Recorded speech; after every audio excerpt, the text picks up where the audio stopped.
बोलते थे ना तुम लोग, मैं सुबह आती थी ना क्लास लेने को। हर्षद सर की क्लास नहीं हुई तो you have to leave by 4:30। Okay, 5:30 तुम्हारा कॉस्टिंग था।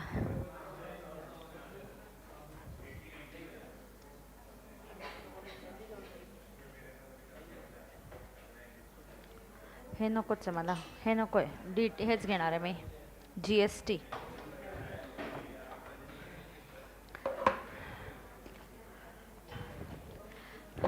बॅगेत आहे का रे माझे असे नोट्स?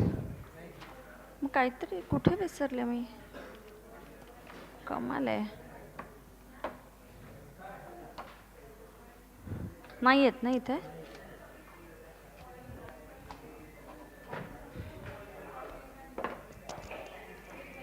मला 4 वाजताच आणून दे coffee.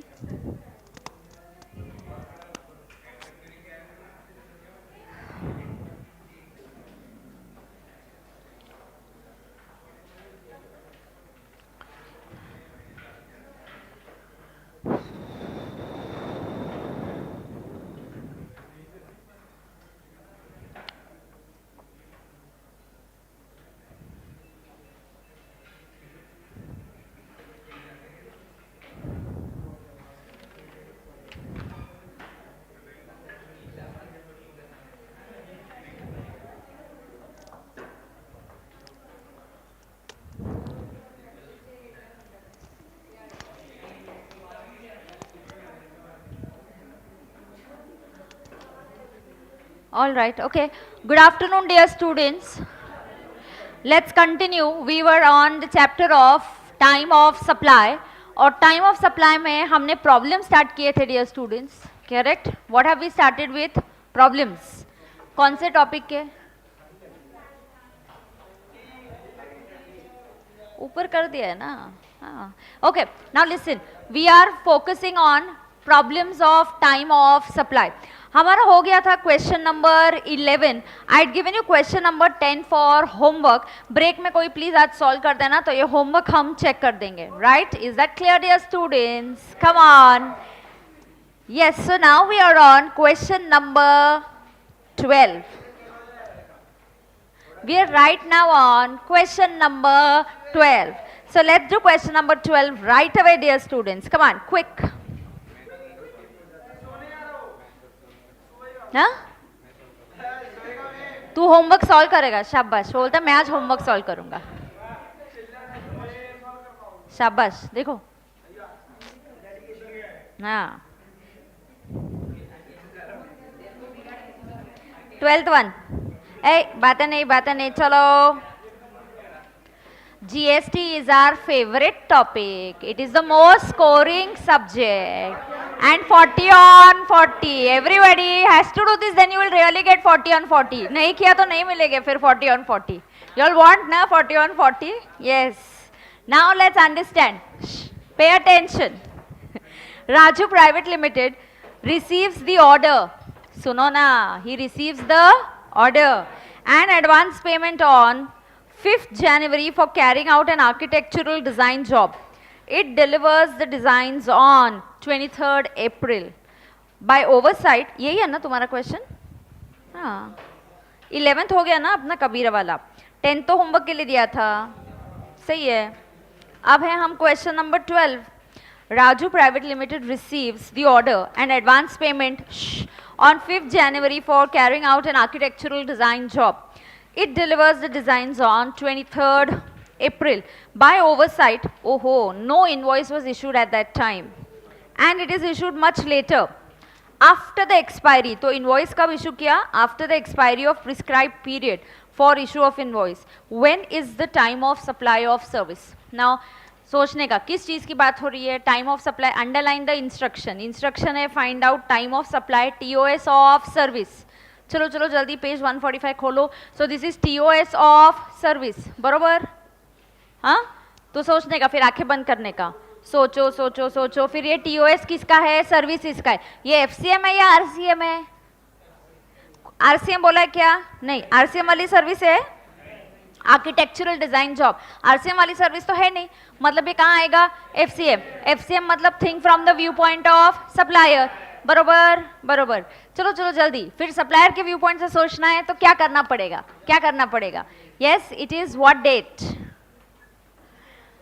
Is the invoice issued within 30 days? If the invoice is issued within 30 days, it is I date or P date, whichever is earlier.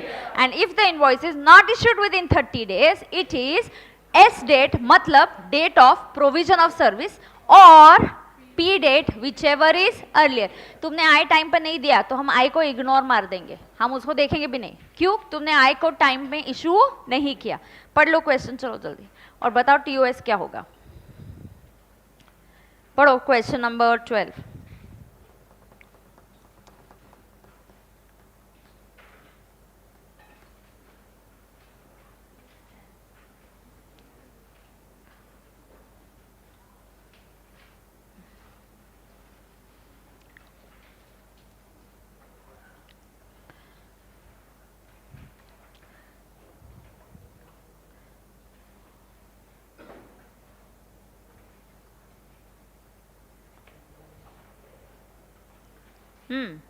चलो जल्दी अंदर आ जाओ। सुनो, अब क्या होगा, यहाँ पे देखो, क्यों अटेंडेंस कम है यार? तो ऐसा कोई रूल है क्या संडे का? तुमको जो पढ़ाने वाले खुद ही तुमको समझ में आने वाला है, ऐसा कोई है क्या? ऐसा है क्या संडे के दिन? ऐसा होता तो अच्छा, हम भी छुट्टी ले लेते फिर संडे की, है ना? हाँ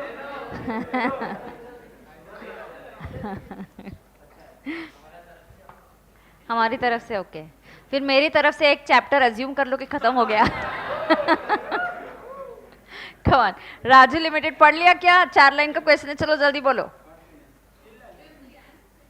5th Jan. अच्छा, is the invoice issued within time? No. Then it will be P date, payment date, और provision of service, whichever is earlier. तो यहाँ पे सर्विस आपको पेमेंट मिला 5 जनवरी को और आपने डिलीवर किए डिजाइन 23 अप्रैल को, यही है ना? हाँ, 23 अप्रैल को. So what is going to be earlier? January. So it is going to be 5th Jan. Right? So let's write it down. लिखो facts. Question number 12. Facts. What are the facts of this question? Supply of service है.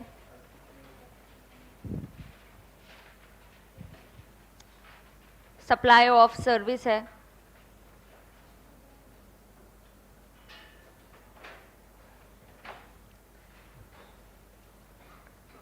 अनिकेत 4:30 बजे जाने वाला है, उसके पहले वो punishment complete करके जाने वाला है। नहीं नहीं, उसको मूवी दे दो, डमशराज वो एक्ट करेगा। गाना जो भी, उसको दोनों में से एक बोल देंगे, लेकिन फिक्स्ड है। ओके, हाँ, फैक्ट्स, हाँ हाँ करेगा करेगा। चलो, हाँ 3 चलो पढ़ाई करो अभी। Supply of service, supply of service लिखो फैक्ट्स में, supply of service. Then FCM, ये RCM में नहीं आता। देन सर्विस के लिए क्या होता है? अगर इनवॉइस विद इन 30 डेज, एक बार रिवाइज करो, if the invoice is issued within 30 days then क्या होता है? इट इज आई डेट और P date, whichever is earlier. अगर इनवॉइस विद इन 30 डेज नहीं होता है then it is date of provision of service और payment, yes, whichever is earlier. Right. Now in this question आप लिखो, मैं नहीं लिखूंगी अभी, डिक्टेट करती हूँ आगे का part. In this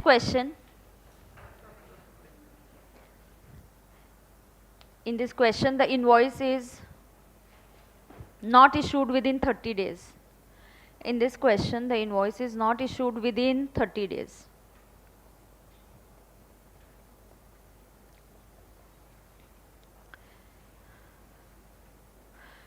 In this question the invoice is not issued within 30 days. फिर क्या होता है if the invoice is not issued within 30 days? तो क्या होगा? Then TOS is equal to, formula लिखो पहले अच्छे से, TOS, invoice is not issued within 30 days, then TOS क्या होता है? लिखो, TOS is equal to date of provision of service, correct?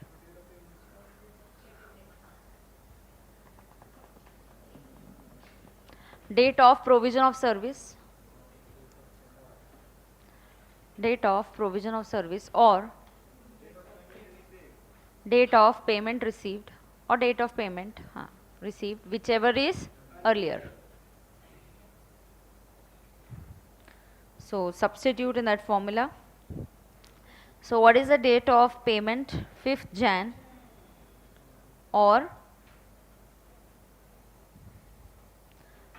23rd April.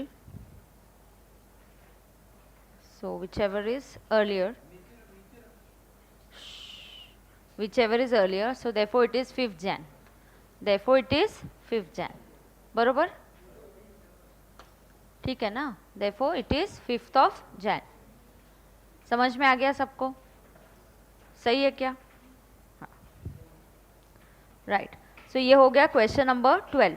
अब पढ़ो क्वेश्चन नंबर 13. चलो. और 13 एकदम अच्छे से पढ़ के फैक्ट्स राइट डायरेक्शन में किसी ने थिंकिंग करके टीओएस निकाला, तुरंत चॉकलेट लेके जाओ. 13 क्वेश्चन का सही आंसर देने पे चॉकलेट मिलेगा. 13th question.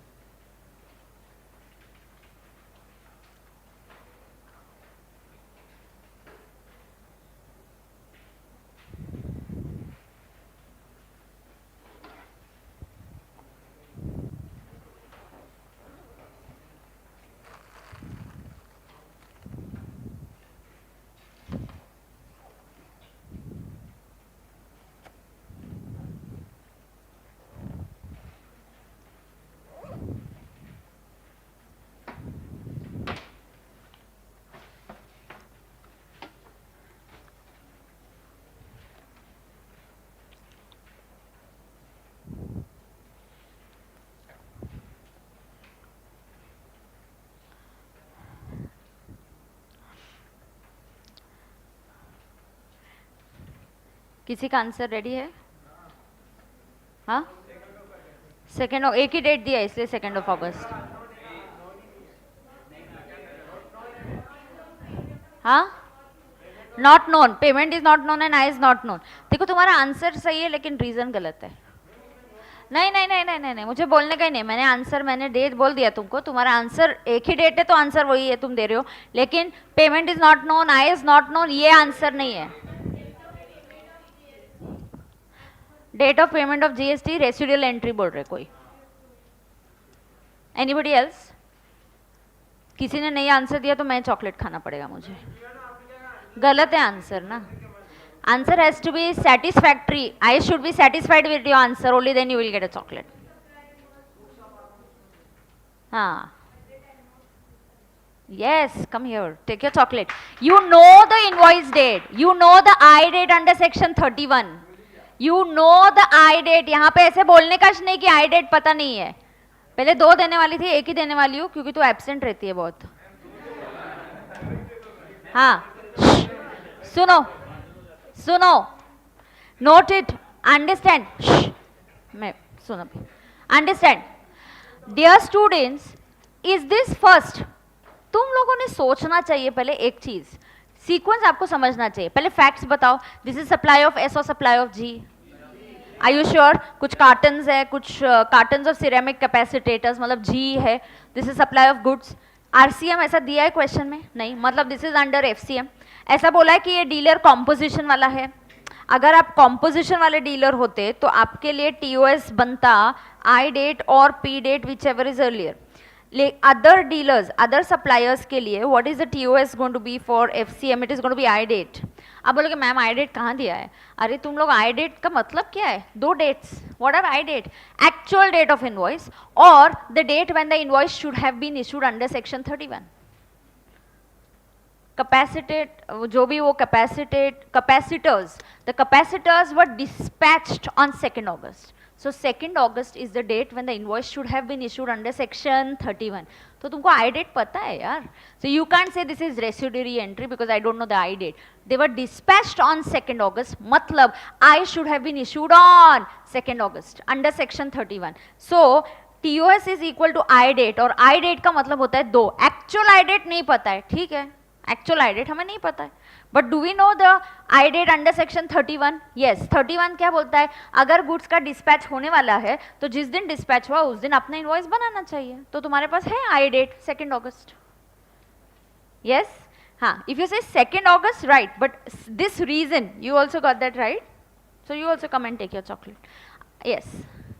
Now, यहाँ पे एक नोटिफिकेशन नंबर याद करके लिखना. नहीं आ रही है क्या लेने को? बाद में लेती है, ठीक है. नोटिफिकेशन नंबर याद रखना बहुत जरूरी है।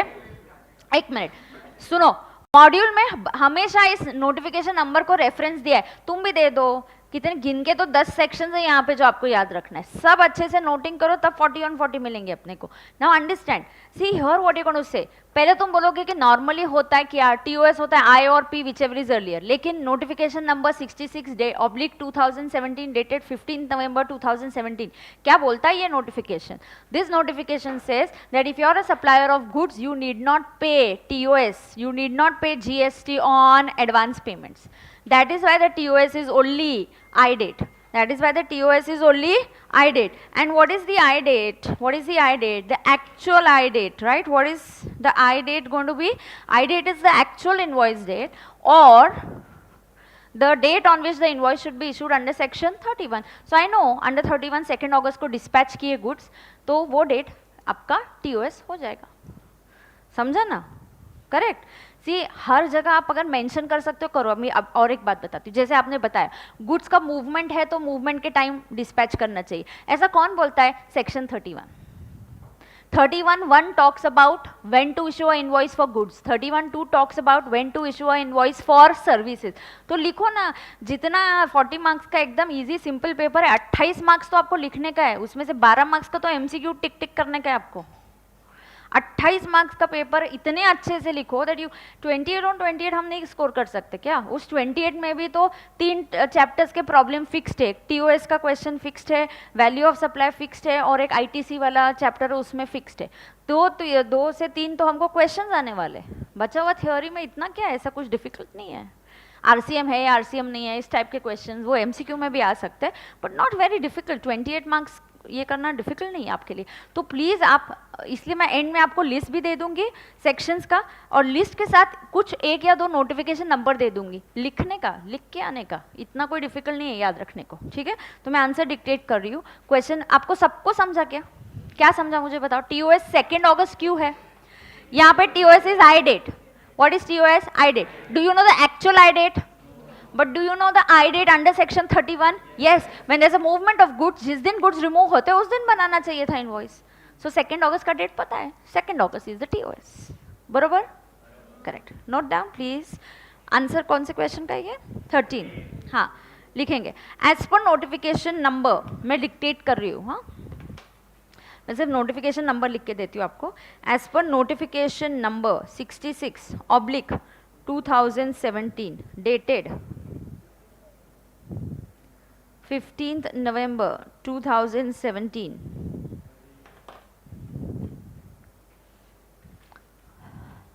as per notification number 66/2017 66/2017 से क्या समझता है मुझे बताओ? Notification number 66 of the year 2017, yes, इसलिए it is going to be dated also. देखो उसका डेट क्या है, नोटिफिकेशन नवंबर 2017 में आया है, yes. Now as per notification number 66 okay, ये जो भी है 15 November 2017 TOS for supplier of goods, TOS for supplier of goods into bracket TOS for supplier of goods into bracket FCM and not a composition supplier into bracket FCM, not a composition supplier के बाद bracket complete is I date,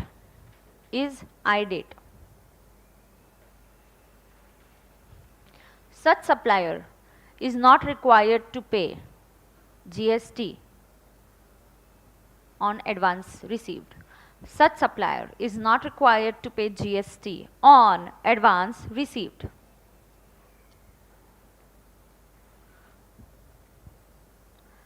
Such supplier is not required to pay GST on advance received. इसके लिए उसके लिए TOS क्या है? सिर्फ I date है, बरोबर? हाँ, तो उसके नीचे अभी लिखेंगे therefore TOS is equal to, क्या है TOS? Equal to I date. And what is I date?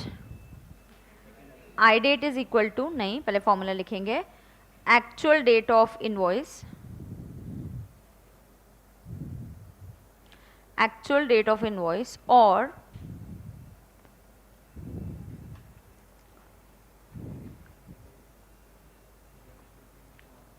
actual date of invoice or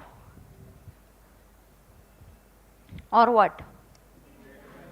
Date when, yes, date when invoice should be issued under section 31. उसमें भी अगर याद रहता है तो 31(1) goods के लिए, 31(2) सर्विसेज के लिए. गिन के आपको 10 से 12 सेक्शंस या नंबर याद रखना है इस जीएसटी में. Date when the invoice should be issued under section 31, right, whichever is earlier. Do you know the actual date of invoice? Actual date dash और date when the invoice should be issued, मतलब जब movement हुआ, कब हुआ? 2 अगस्त. Therefore, TOS is equal to 2 August. TOS is equal to 2 August.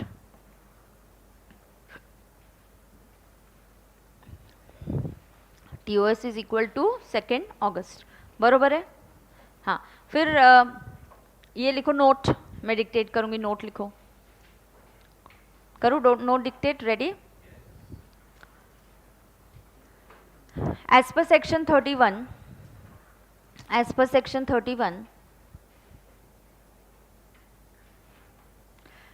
where movement of goods is involved, as per section 31, where movement of goods is involved,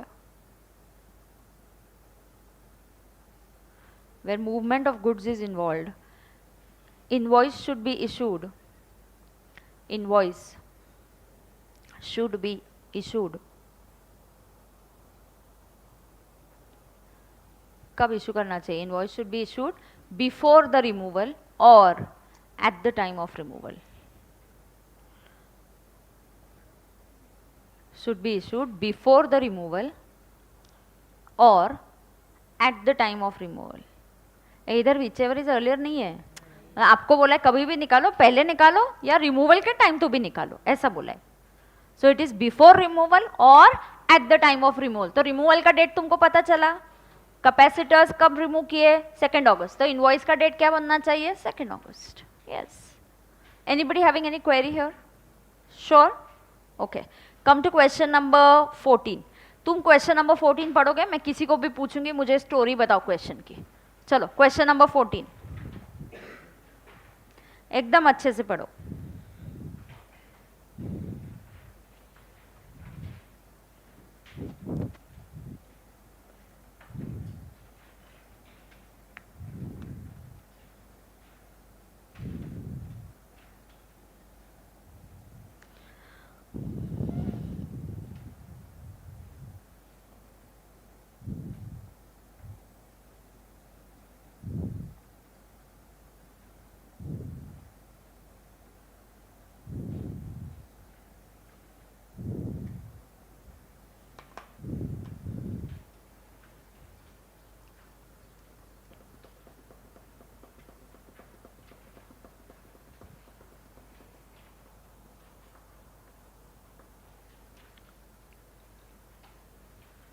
done है क्या?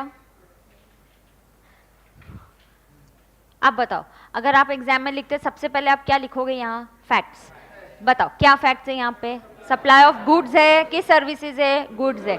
Shoes बोला है तो this is obviously supply of goods. ऐसा question में दिया है कि आरसीएम है? नहीं. मतलब क्या होगा? FCM. So it is supply of goods and it is FCM. बरोबर? बरोबर.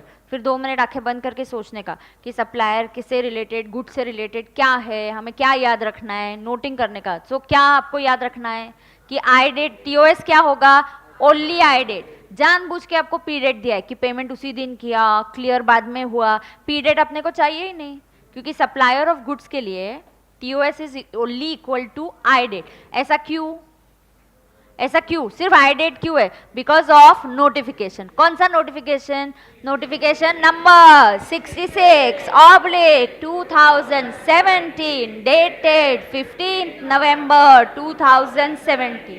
शाबाश। तो इस नोटिफिकेशन की वजह से आपको एडवांस पे टैक्स नहीं पे करना, इसलिए आपका टीओएस होगा सिर्फ आई डेट, बरोबर। हाँ, अभी आई डेट होती है दो, बताओ आई डेट क्या होती है? एक्चुअल डेट ऑफ इनवॉइस और when the invoice should be issued under section 31।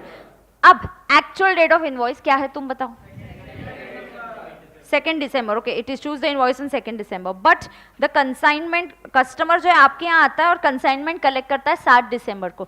So the day when the goods are made available you should be issuing the invoice. तो आपने इनवॉइस कब इशू अंडर सेक्शन 31 आपने कब करना चाहिए? 7 दिसंबर। आपने actually कब किया? 2 दिसंबर। दोनों में से whichever is earlier and payment date is not to be considered and will write as per notification number 66, वैसे ही लिखेंगे। इजी? हाँ, चलो क्वेश्चन नंबर क्या है मैं डिक्टेट करने वाली हूँ। हाँ, क्वेश्चन नंबर 14। तो टाइम का पार्ट खत्म हो जाएगा। आज वैल्यू भी इजी है, वैल्यू में भी ज्यादा कुछ नहीं। हाँ बोल, क्या डाउट है? कॉम्पोजिशन सप्लायर के लिए। हाँ, मैं तुमको बोलती हूँ, सुनो, तुम है ना, ये देखो मैंने इसलिए देखना, इधर मैंने कंक्लूजन करके दिया है तुम लोगों को, इधर चला गया नीचे। हाँ, ये देखो यहाँ ना मैंने कहीं आपको कंक्लूजन दिया है रे, ये आरसीएम सर्विसेज है, रुको रुको,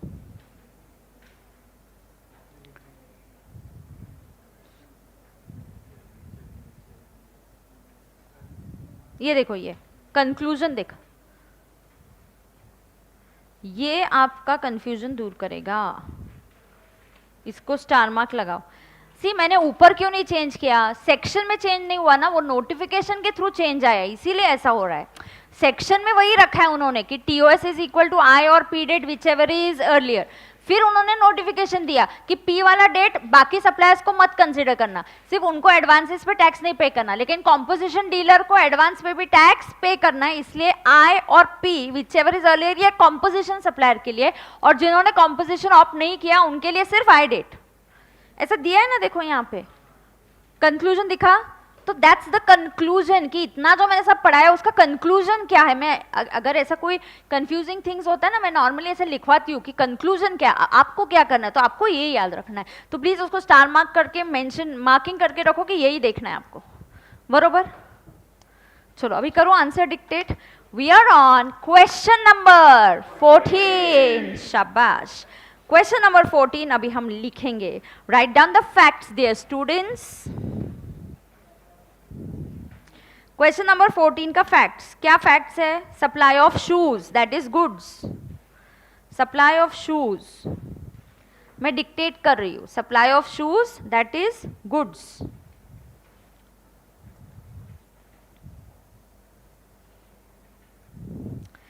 FCM, FCM, correct? Right? Then write down. As per notification number 66, as per notification number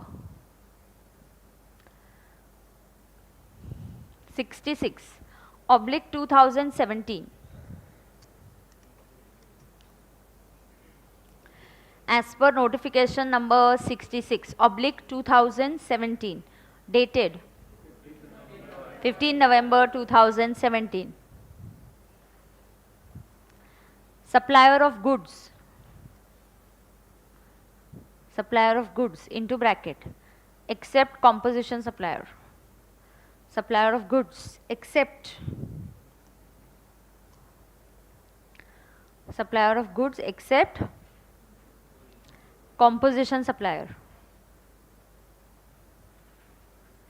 shall not pay GST on advances, shall not pay GST on advance received,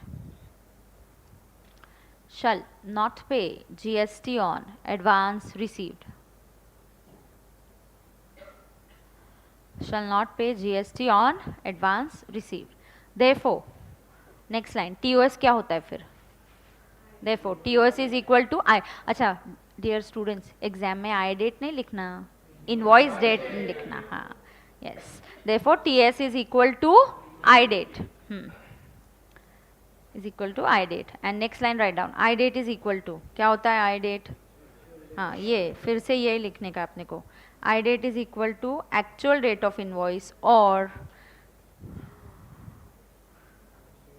date when invoice should be issued under section 31, or the date when invoice should be issued under section 31.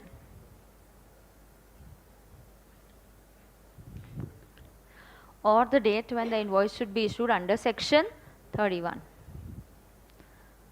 Date when the invoice should be issued under section 31. Correct? Let's substitute. Question number 13 के लिए 14 में देखो क्या दिया है. Actual date of invoice क्या है? 2nd December. और invoice under section 31 will be 7th December. So TOS is equal to 2nd December. फिर note whichever is of course earlier, तो TOS आता है 2nd December. करेक्ट? बरोबर. अब नोट, हाँ, as per section 31, and to be precise I'll say as per section 31(1), as per section 31(1), ऐसे लिखने का ब्रैकेट में सब section 1, as per section 31(1), invoice should be raised when the goods are made available. Invoice should be raised when goods are made available to the recipient.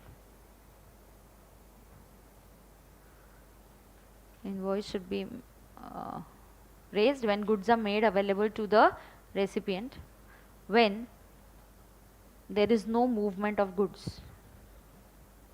When there is no movement of goods. That is 7th December.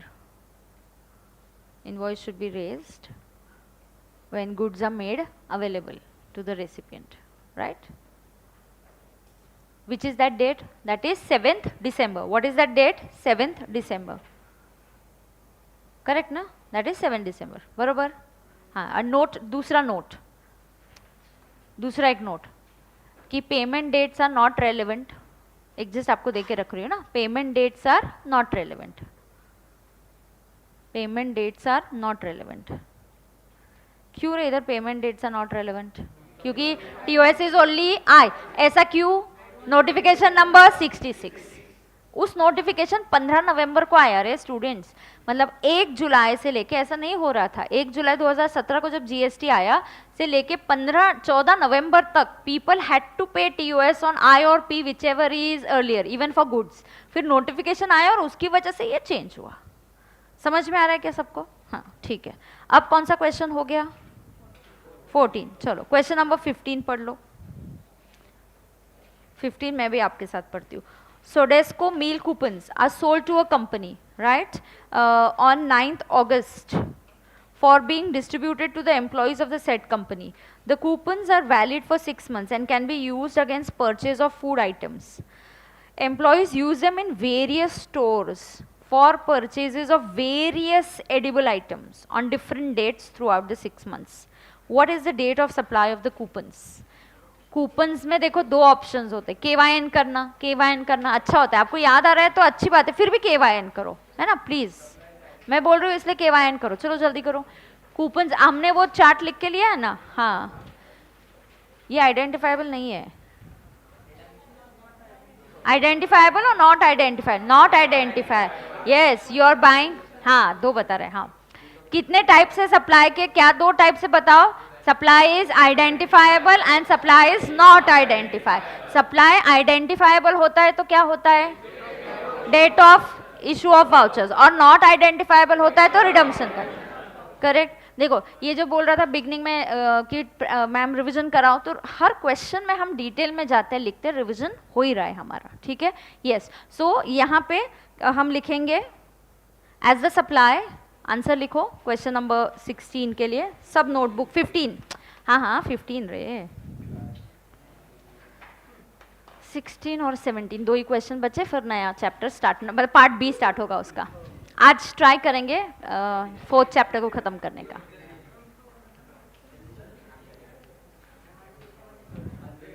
साढ़े 5 बजे तक लूंगी, इसलिए 5:30 बजे छोड़ रही हूँ. हाँ मुझे भी जाना है, मैं 5:45 कहीं पहुंचना है, तो मैं पहुंच जाऊंगी। मुझे पास में ही काम है, बहुत पास में ही काम है। ठीक है, सुनो सुनो, स्टार्ट करो, चलो। हाँ, write down. In this case the supply is not identifiable. The supply is not identifiable as the vouchers can be used. The supply is not identifiable. Supply is not identifiable. Is not identifiable as the vouchers can be used. As the vouchers can be used for purchase of various food items. Can be used for purchase of various food items. Can be used for purchase of various food items. Therefore,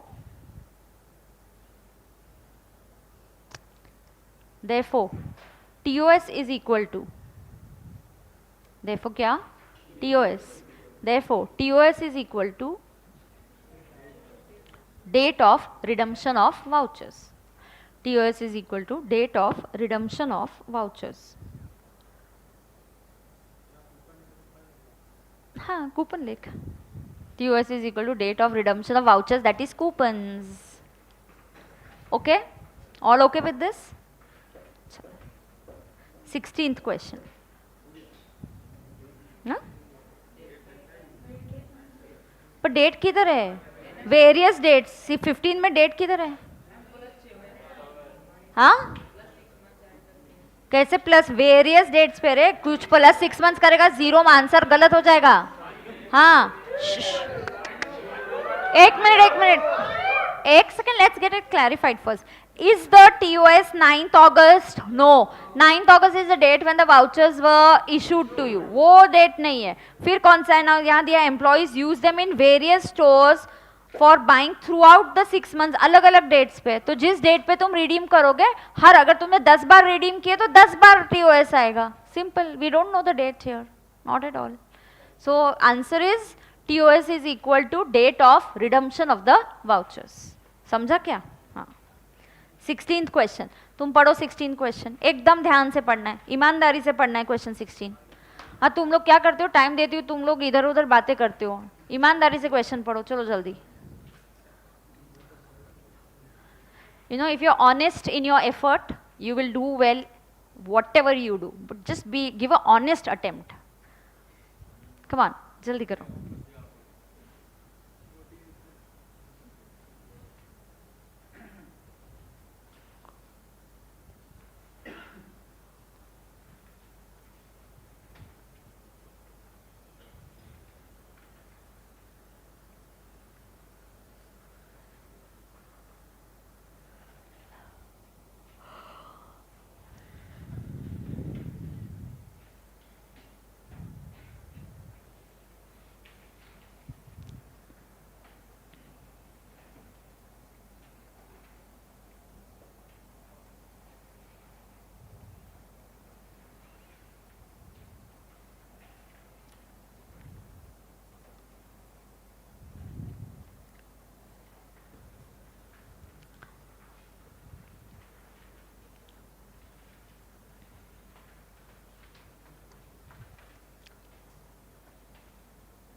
Okay, are you ready?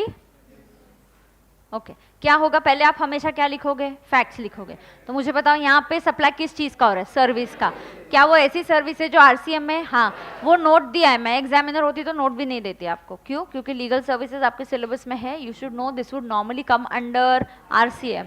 So I know that legal services come under RCM, so this is supply of service, RCM की category में जाएगा। फिर यहाँ पे क्या होता है जब आप आरसीएम की कैटेगरी में जाता है, ये देखो हमने नोट कर दिया है यहाँ पे, देखो सर्विसेज के लिए आपने ये जो चार्ट बनाया है वहीं से आपको मिल जाएगा। अदर आरसीएम की कैटेगरी में तो ये होगा TOS, that is date of payment, और 61st day from I date whichever is earlier. अब समझना ये है, आपको प्लीज याद रखो, जब आप आरसीएम बोलते हो तो हम किसके व्यू पॉइंट से सोचते हैं, रेसिपिएंट। तो आई डेट रेलेवेंट नहीं होता है, क्योंकि मुझे इनवॉइस मिलने वाला है तो मुझे थोड़ा टाइम लगेगा इनवॉइस मिलने में। इनवॉइस का डेट तो सप्लायर को पता होता है, रेसिपिएंट को नहीं पता होता जब तक उसके हाथ में इनवॉइस नहीं आता, इसलिए 61st day from I date. Okay so अगर पहले ये लिखते हैं, फिर इसमें से मेरे पास क्या रेलेवेंट डेट है वो देखेंगे, स्टेप बाय स्टेप जाने का। पहले फॉर्मूला लिखो, फिर आपको जो चीज़ चाहिए वो ढूंढो प्रॉब्लम में कि वो मिल रहा है कि नहीं मिल रहा है। आप क्या करते हो, प्रॉब्लम आपके ऊपर हावी हो जाता है, जो प्रॉब्लम आपको चाहता है मिसगाइड करने का, ट्रिकी कुछ आप दे दिया, आप उस डायरेक्शन में चले जाते हो, कभी भी नहीं। You should B over and about the problem, you should decide your line of action. आपने फॉर्मूला लिखना चाहिए और आपको जो चाहिए वो क्वेश्चन से उठाओ रेलेवेंट डेटा, समझा। तो फैक्ट्स लिखो, write down the facts. Question number, mosquitoes है यहाँ पे है ना। Question number 16, write down facts.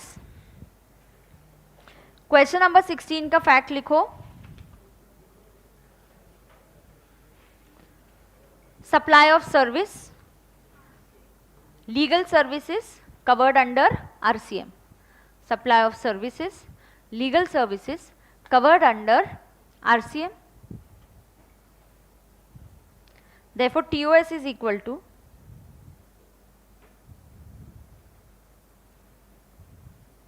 TOS के फॉर्मूला लिखो क्या है, डेट ऑफ पेमेंट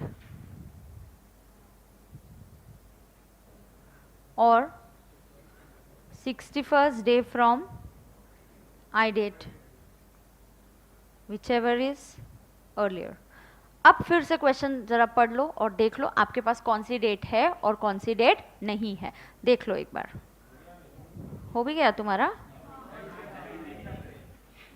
ओके मुझे बताओ पहला, राइट मुझे पहले बताओ कि पेमेंट का डेट दिया है क्या, पेमेंट का डेट क्या है, 3rd November. Okay so that's 3rd November, और 61st day from I date, what is your I date, 17 Feb, ओ मतलब पिछले साल का है, 17 फेब का है, राइट तो उसका 17 फेब के इनवॉइस का आपने पेमेंट कुछ डिस्प्यूट हुआ, इसलिए आपने पेमेंट काफ़ी लेट किया, फिर नवंबर में किया। 61st डे हमें देखना है, 17 फेब के बाद, अच्छा ये ऑफकोर्स लास्ट ईयर का फेब है तो ये फेब 19 की बात हो रही है, दिस इज अबाउट फेब 19, ये लीप ईयर नहीं है। अगर फेब 20 होता तो वो लीप ईयर बनता और फेब में 29 डेज होते। ना understand, I am talking about February last year, Feb 19 को आपने इनवॉइस भेजा लेकिन हमारा डिस्प्यूट चल रहा है, मार्च चला गया, अप्रैल में, जून, जुलाई, अगस्त, सितंबर, अक्टूबर, फिर जाके नवंबर में पेमेंट कर दिया 3 नवंबर को। Do you understand that, right, there is a dispute going on, so you should know ये जो फेब की बात हो रही है ये लास्ट ईयर की फेब की बात हो रही है ना। 2 फेब 2019 आपके अंडरस्टैंडिंग के लिए। इसके आगे अगर हम 28 फेब तक जाएंगे, 28 फेब तक कितने दिन हो गए, 28 फेब तक दिस विल बी 11 डेज, फिर पूरा मार्च 31 डेज ऑफ मार्च, तो ये हो गए 42, मुझे जाना है 61 तक, तो और आगे के 19, सो और 19 डेज मीन्स 19th अप्रैल, सो और 19 डेज मतलब 19 अप्रैल, सो 19 जब आप ऐड करोगे this will come to 61 days. Okay so I am counting 61 days, so that comes to 19th of April. तो 19th अप्रैल को आपका 31st ये ख़त्म हुआ, 61st डे ख़त्म हुआ, sorry 61st day, so it is 19th April is the TOS। What is the TOS dear students, 19th April, yes, so my TOS is 19th of April. Is that clear to everybody? Next, 17th is the last question for you all. इस 17th the last question no model में देखते पढ़ लो एक बार, ये खत्म कर दो, लिख के ले लो, तो 17th क्वेश्चन कर लेंगे, फिर वैल्यू ऑफ सप्लाई स्टार्ट करेंगे.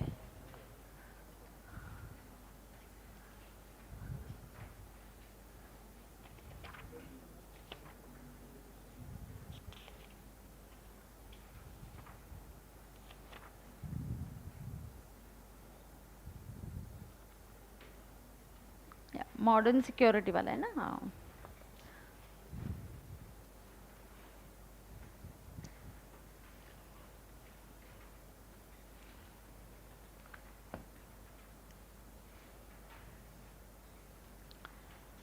कैसे बच्चे आज एब्सेंट रहते हैं. वैल्यू ऑफ सप्लाई, इतना मैंने बोला ये प्रैक्टिकल प्रॉब्लम वाला है. थ्योरी है तो चलो ठीक है, अभी आज प्रॉब्लम्स करने वाले हैं, तो क्यों एब्सेंट रहने का. देखो हर्षल वो एब्सेंट है, यहाँ पे ये एब्सेंट है. हाँ ठीक है, नहीं नहीं वो नहीं, वो लड़का तुम्हारे साथ बैठता है जो, वो तो मैंने देखा उनको पीछे गए, वो एब्सेंट है. कितने बच्चे. राहुल एब्सेंट है. रोहित, रोहित है क्या. हाँ, सीआर नहीं आई है क्या.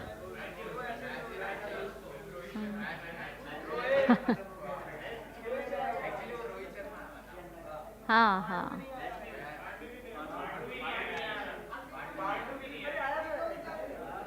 वो क्या मिस्टर इंडिया का दिख नहीं रहा है तेरे को. ओके कमान आगे. 19 अप्रैल हो गया, अब तुम पढ़ रहे हो 17. चलो 17 पढ़ के आंसर करो, ईमानदारी से क्वेश्चन पढ़ो, चलो जल्दी 17 क्वेश्चन पढ़ो फटाफट.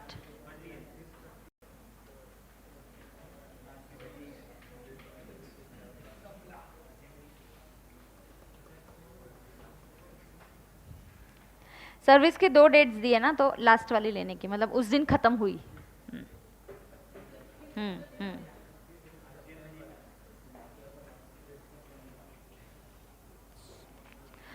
अयो सर्विस है कि गुड्स है रे. ये सिक्योरिटी सर्विस तो आरसीएम है ना. Security of only providing personal persons को, दिस इज जस्ट द नाम सिक्योरिटी दे दिया तो इसको आरसीएम में मत ले लो. नहीं, वहां पे कौन सी सर्विस है. प्रोवाइडिंग सिक्योरिटी पर्सनल, मतलब सिक्योरिटी के लिए मैन और women is provided as a guard, then the services comes under RCM. यहाँ पे इनका टेस्टिंग का काम है. Okay, the modern security company provide services of testing of electronic. एक सेकेंड ना, question. yes here it is providing services of, ये क्या है, आंसर्स है क्या. ये सारे आंसर्स दिए क्या आपको. फिर भी मैं सबसे आपको डिक्टेट करके लिखवा रही हूँ फिर. नहीं बट प्रैक्टिकल अपना ही लिखना बेटर है. हाँ हाँ मैं तो लिखवाऊंगी. हाँ सुनो, in one case it tested a batch. okay, it is into testing of electronic devices. ये सर्विस है और ये आरसीएम में कवर्ड नहीं है. आरसीएम में कवर्ड नहीं है तो FCM.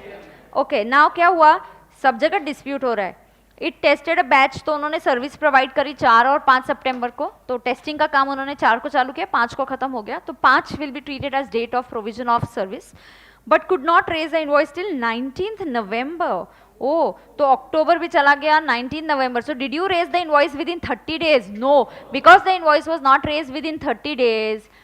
TOS is equal to date of provision of service or date of making payment, whichever is earlier. Correct. Write down facts. Facts लिखो क्या है. Supply of services FCM. Supply of services FCM.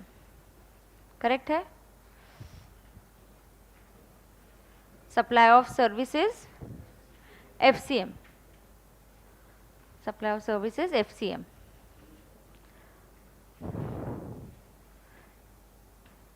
In this question, modern security did not raise the invoice. In this question, modern securities. In this question, modern securities did not raise the invoice.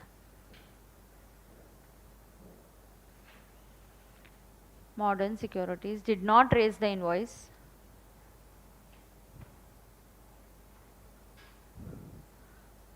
within 30 days from date of provision of service. Did not raise the invoice within 30 days from within 30 days from date of provision of service. Therefore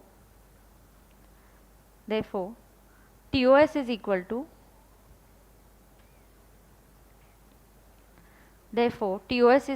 क्या होगा? TOS equal to date of provision of service or payment date, whichever is earlier. Yes. Therefore TOS is equal to date of provision of service or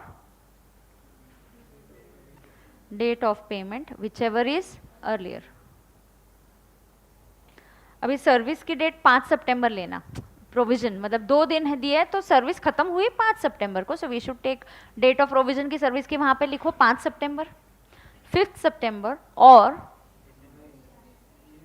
और December whichever is earlier, 5 सितंबर और December दिया ना, payment was made in December ऐसा बोला है, 5 सितंबर और December whichever is earlier. Therefore what is the TOS? 5 September.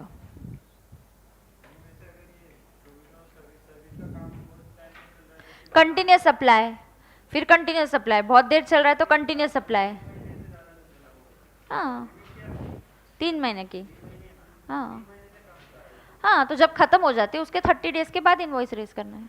Provision of service के बाद 30 डेज का टाइम है. लास्ट डेट क्वेश्चन में दी जाएगी तुमको, कब खत्म हुई. The service was provided on so and so date, मतलब उस दिन सर्विस प्रोवाइड कर दी आपको, उसके आगे 30 डेज. ओके, अब मैं वैल्यू ऑफ सप्लाई का आपको ब्रीफ बता देती हूँ, सुन के लेना. बहुत ही easy, extremely important, very easy topic, and this talks about value of supply. सब लोग clap your hands and look straight and get charged. Come on, quickly. सब सामने देखेंगे. Okay? Now,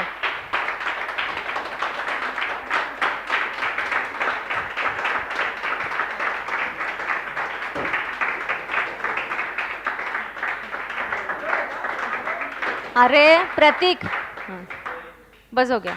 अब सुनो, अच्छा सुनो. Now what I am trying to tell you, listen. 1 minute, कोई यहाँ कोई मूवमेंट नहीं. I see anybody moving and disturbing me, I will stop talking and stop explaining you at that time. I will just stop. So सब यहाँ देखेंगे, कोई movement नहीं मिलेगी, कोई मूवमेंट नहीं करेगा कोई भी. वो करने वाला है, 4 बजे करेंगे. अब सुन के लो, पे अटेंशन. सब सीधे यहाँ देखेंगे क्योंकि क्लास में ही लर्न होना है. लगभग आपको वैल्यू ऑफ सप्लाई और टाइम ऑफ सप्लाई के क्वेश्चंस आप खुद से कर पा रहे थे. कुछ चीजें हैं जो फॉर्मूलाज हैं आपको याद रखने पड़ेंगे. सो हमने 2 पेजेस में मैंने समराइज करके दिया है. I have summarise time of supply for goods and I have supply summarise time of supply for services also. हमने एक चार्ट टेबल एक बना के रख दिया है.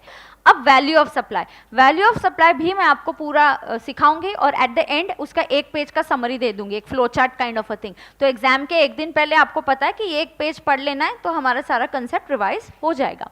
नाउ सब लोग यहाँ स्ट्रेट देखेंगे और सुन के लेंगे. स्टूडेंट्स, अभी एक चीज बताओ, मैं हर बार आपको बोल रही हूँ कि जीएसटी का रेट क्या है, कभी 18% है, कभी 12% है. जब भी रेट परसेंटेज बेसिस पे दिया जाता है, इट इज एक टर्म होता है, आपको समझने की जरूरत नहीं, बट एक बार जस्ट बता देती हूँ. It's called as ad valorem. उसको क्या बोलते हैं? Ad valorem. एड वोलरम मतलब it is a percentage on some value. तो it is on some value that we are going to calculate. So जरूरी बनता है, अब सुनो मैंने क्या बोला. It is extremely important when I say it is going to be calculated on some value. The question is, अरे so what is the value, किस वैल्यू पे करे, क्यों? क्योंकि जब सप्लायर आपको गुड्स का सप्लाई करता है ना, तो कभी कभी इनवॉइसेस ऐसे होते हैं, जैसे मैंने गुड्स की वैल्यू लिख दी, क्वांटिटी, उसका अमाउंट लिख दिया यहाँ पे, फिर इस पे आता है एड ट्रांसपोर्टेशन, या आपने बोला कि अरे ये थोड़ा सा दूर कहीं और भेजना है, मुझे प्लीज़ थोड़ा सा अलग पैकिंग करके दो. मैंने कहा देखो हमारा स्टैंडर्ड पैकिंग जो है वो नॉर्मल बॉक्स है. ऐसे नहीं मुझे वैसा नहीं चाहिए, तो मुझे थोड़ा अच्छा पैकिंग वाला चाहिए, मुझे एक्सपोर्ट के लिए लेके जाना है आगे, तो प्लीज़ तुम ही करवा के दे दो. तो ऐसे ठीक है, then you tell me sample भेजो कौन से बॉक्सेस चाहिए, तो मैंने पैकिंग करवा दिया. तो आई विल चार्ज. सो जैसे गुड्स की वैल्यू अगर 1 लाख है, फिर उसके बाद ट्रांसपोर्टेशन का 10,000 लगा, और फिर मैंने पैकिंग चार्जेस आपको लगाए. सो पैकिंग चार्जेस मैंने आपको 15,000 लगा दिए. फिर हमारी बात हुई थी कि कुछ डिस्काउंट मिलेगा, तो इस गुड्स की वैल्यू पे मैंने कुछ 5,000 का आपको डिस्काउंट दे दिया, और फिर ये वैल्यू मैंने बोला आपको पे करना है. अब सवाल आता है कि अकाउंटेंट जब कॉल करता है, मुझे ये वैल्यू ज़रा बताना क्या आ रही है. 1,20,000 या 120 ये माइनस होने वाला है, तो 120, तो वैल्यू आती है 120। अकाउंटेंट अभी कॉल करता है कि फर्स्ट टाइम अभी जीएसटी आ गया, तो वो पूछता है कि मुझे बताना ज़रा कि जीएसटी किस चीज़ पे लगाना है, क्या मुझे जीएसटी में am I allowed, should I charge it only on this 1 lakh, और should I add transportation, should I also add packing and discount less कर सकते कि नहीं कर सकते। ये अभी हमें इस चैप्टर में सीखना है कि जब अकाउंटेंट से आपको कभी भी आप जो भी चैप्टर स्टार्ट करो उसका रीजन समझो, हम क्यों सीखते हैं। जैसे मैंने time and value, time of supply में बोला कि सप्लाई जो है एक दिन में नहीं खत्म होता, स्टार्ट एक दिन को होता है और खत्म होते होते लगभग 3-4 महीने भी कभी लग जाते हैं।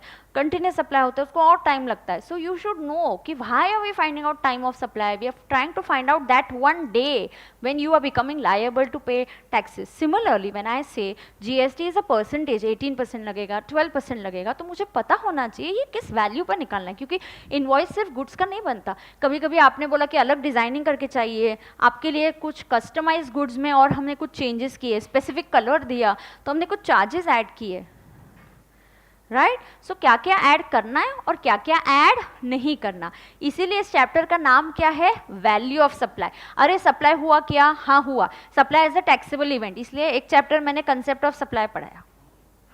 सप्लाई हुआ तो उसका टाइम ऑफ सप्लाई कब अराइज हुआ, हाँ ये तारीख को हुआ, ये तारीख पे हुआ तो चलो अभी टैक्स दे दो। अच्छा टैक्स दे दो लेकिन क्या अमाउंट पे दूं, क्या वैल्यू पे टैक्स कैलकुलेट करना, इसीलिए हम पढ़ रहे हैं वैल्यू ऑफ सप्लाई। इसी तरीके से होता है place of supply. Place of supply के रूल्स आपको फाइनल में है, you are not going to learn it in inter, अभी नहीं सीखोगे। प्लेस ऑफ सप्लाई ऐसी जगह जहाँ पे हम बोलते हैं कि सप्लाई खत्म हुआ, मतलब फिर वो इंटर स्टेट है कि इंट्रा, ये डिसाइड करने में अपने को हेल्प करता है। Okay, so you don't have that, but now we have TOS and VOS, value of supply and time of supply. अब वैल्यू क्या होती है हमें पढ़ना है सेक्शन 15। अब याद रहे इस सेक्शन, ये जो चैप्टर है स्टार्ट हुआ था section 12 is TOS for goods, 13 says TOS for services, 14 is TOS का एक अलग सिचुएशन है जहाँ पे there is a change in the rate of taxes. ये section 14 is not there in your syllabus right now, you are going to learn it in final. अब मैं आपको पढ़ाऊंगी सेक्शन 15। तो ये जो अभी पूरा वैल्यू ऑफ सप्लाई है ये एक ही सेक्शन पे बेस्ड है, विच इज सेक्शन 15। इस सेक्शन के 3 सब सेक्शंस है, तीनों हम याद रखेंगे और तीनों हम जब क्वेश्चन सॉल्व करेंगे ना उसके आंसर में हम इसको कोट करते जाएंगे, 15(1), 15(2), 15(3), बिल्कुल बहुत ईजी है वो। सो 15 मैं आपको 3 सब सेक्शन सिखाने वाली हूँ। So there is 15(1), there is 15(2) and there is 15(3). अभी ये सब क्या बोलता है मैं आपको इधर ही पहले समझा ही देती हूँ। लगभग मैं आपको एक 10-15 मिनट पे एक चैप्टर का पूरा ओवरव्यू भी आपको दे दूंगी, आपको समझ में भी आ जाएगा। 15(1) क्या बोलता है, ट्रांजैक्शन वैल्यू। 15(1) क्या बोलता है, पहले स्टार्ट कहाँ से करने का, ट्रांजैक्शन वैल्यू। ऊपर की एग्जाम्पल में मैंने जो एग्जाम्पल दिया, सॉरी यहाँ मैंने जो एग्जाम्पल दिया स्टूडेंट्स, इसका ट्रांजैक्शन वैल्यू 1 लाख है। पहले क्या है ट्रांजैक्शन वैल्यू, 1 लाख। ट्रांजैक्शन मतलब बायर और सप्लायर या सप्लायर और रेसिपिएंट के बीच में क्या ट्रांजैक्शन की वैल्यू फिक्स हुई है, मतलब हम गुड्स क्या वैल्यू पे बेच रहे हैं, उस ट्रांजैक्शन की वैल्यू क्या है। तो मैंने बोला कि मैं आपको गुड्स देने वाली हूँ 1 लाख में, तो what is the transaction value, 1 lakh. So you can start with that provided certain conditions are satisfied. Conditions are this transaction is happening between 2 unrelated persons. क्या क्या condition? This transaction is happening between 2 unrelated persons. जल्दी जल्दी, this transaction is happening between 2 unrelated persons and price is the sole consideration. And price is the sole consideration. मतलब क्या, सुनो, हम बोलते देखो हम तुम्हारी ट्रांजैक्शन वैल्यू अज्यूम कर लेंगे, हम उसी से स्टार्टिंग पॉइंट होगा, हम वहीं से स्टार्ट करेंगे, प्रोवाइडेड ये जो ट्रांजैक्शन है 2 अनरिलेटेड पर्संस के बीच हो रहा है। क्यों, क्योंकि रिलेटेड पर्संस होता है तो आप मार्केट वैल्यू जैसा प्राइस नहीं लगाते। अच्छा अगर रिलेटेड पर्संस का हुआ तो मैम क्या वैल्यू पे लगेगा, उसके लिए अलग ट्रांजैक्शन वैल्यूएशन, उसके लिए अलग वैल्यूएशन रूल्स है। क्या है उसके लिए अलग, हम कहाँ सीखेंगे, फाइनल। हम कहाँ सीखेंगे, final.